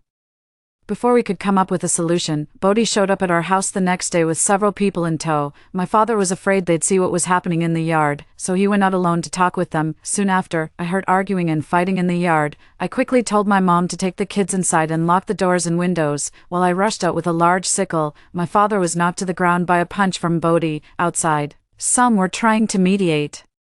Others were fanning the flames, and some even took the opportunity to join in. Stop it, all of you. I let out a loud shout, wildly swinging the sickle in my hand, scaring several elderly men in their 50s and 60s into taking multiple steps back. My father got up while holding his waist. As I stood guard nearby with a fierce glare in my eyes, Bodhi looked left and right, and seeing no one stepping forward to speak, he mustered his courage and walked out. Little Vera, Uncle Ma has watched you grow up since you were a child. They say a close neighbor is better than a distant relative. Our families have been neighbors for decades. You know very well how we've treated your family all these years. My heart softened a little. My parents passed away early, and it was these fellow villagers who took care of me whenever they had matters to attend to. When I grew up and left for studies, it was these same people who looked after my parents. Gripping the sickle, I turned to Bodhi. Uncle Ma, what do you want to do? We'll definitely help with whatever we can. Bodhi's face lit up with joy as he hurriedly said, someone saw that the car under the bridge was parked by your family. I know you meant well for the village, but I only have one son, and I must get out. Please help us by moving the car away, otherwise my electric bike can't get through. I was speechless for a moment. These little old men were still too well protected, too naive. My dad wanted to say something more, but I stopped him. The car is out of gas and won't move. Bodhi's expression turned momentarily stunned, followed by anger. Without waiting for him to speak, I continued, most of those left on the island are elderly people who can't defend themselves. The trucks being immobile actually ensures their safety. We won't stop you if you want to leave. Every household in the village has ladders. Take a few, and we can walk over the truck roofs to tow your vehicles across. Their faces lit up with relief upon hearing this, and after agreeing to act at dusk the next day, they left to prepare. Seeing my father's pained, hesitant expression, I gave his shoulder a reassuring pat. We've done all we can. Let's go home, Dad. When we got home, my mom hurried out to ask what happened. Upon hearing their plan, she couldn't help but shake her head. Tomorrow just take them there without lifting a finger. How could those usually smiling people be so cruel to you? She massaged my dad's waist with concern, casting dissatisfied looks at the villagers. Don't overthink it. They made their own choices, it's their own fate. My dad grimaced in pain but didn't dare argue with my mom. On the morning of departure, my dad and I conducted one final check. Dad, we must take this walkie-talkie. I'll call you immediately if anything happens. Originally, I planned to go alone since my dad was slightly injured, but with both my parents having poor eyesight, the task of observing the bridge's movements from the rooftop with binoculars fell to me. Grayson, don't push yourself too hard. Your wife, children, and granddaughter are waiting for you at home. My mom's eyes welled up with tears. I've got it all figured out in my mind. After seeing them off, I'll go find some steel plates to weld the bridge shut.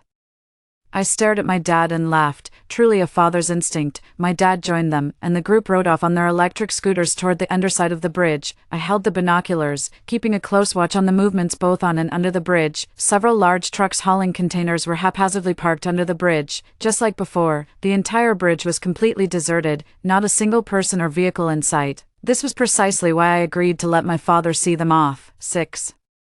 Everything went smoothly according to plan. After sending off Bodhi and his group, my father decided to make it a permanent solution by going door to door the very next day, asking if anyone else wanted to search for their relatives. 2 more families left one after another, while the remaining households firmly expressed their intention to stay on the island. The day after my father finished his inquiries, he immediately brought steel plates and welded them tightly onto the truck. sealing off the area beneath the bridge completely. This wasn't the end yet. Worried the steel plates might not be enough, my dad spent another 3 days building a wall along the riverbank under the bridge before finally stopping with satisfaction. Just days after the wall was completed, several cars appeared on the bridge, followed by a dense horde of zombies. Our family was startled awake by the roar of car engines. What idiot drives a modified car during the apocalypse? I couldn't help but swear, hastily throwing on my clothes and grabbing the binoculars before rushing to the rooftop. My dad followed closely behind, while my mom stayed to comfort the child, too anxious to leave and stomping her feet in frustration. Looking out, several cars were speeding toward the island like racers, the deafening roar of their modified engines attracting all the surrounding zombies, who charged forward recklessly. I gasped in shock, nearly dropping the binoculars from my hands. My dad took it over, even with poor eyesight. The dense swarm of zombies was clearly visible, making him frown deeply. The lead-modified vehicle seems to belong to Bodhi's son. My dad spoke in a grave tone. He drove it back half a year ago, picking up the binoculars. I saw the cars on the bridge stop just a few meters away from the container. Several vehicles swung their tails sideways across the bridge surface, attempting to block the zombies' advance. The people getting out of the modified vehicle were indeed Bodhi's family. Bodhi was pushed forward, groping around as if searching for something. The group seemed to be arguing, but soon Bodhi was pinned under the truck by several people, piled up like a human pyramid. I immediately understood and looked at my dad. Dad, have you been outside, betrayed by his friend? My dad seemed depressed. After a dazed pause, he replied, "Yeah, before welding the steel plates, I went out to collect and discard the ladders from their houses." Incredible, truly masterful. I looked at my father with newfound respect. I showed him the telescope. Without a ladder, there was no way those few people could climb up, and the zombies swallowed them whole in no time. After seeing it, my father's mood grew even more complicated. "Cheer up, Dad, with that zombie horde outside. Our island is practically safe now." My father understood what I meant and gave a bitter smile. "I know we're all sick in some way, but life must go on. As long as our family of 4 stays safe and sound, everything is worth it. The island has fields and fruit trees, and we live a self-sufficient life day after day. My little Aurelia has grown from babbling to toddling, and our family is healed by her presence every day." When little Aurelia was 3 years old, the island suddenly got electricity and signal. The large trucks under the bridge were cleared away, and we took Aurelia on her first journey to the city. The end.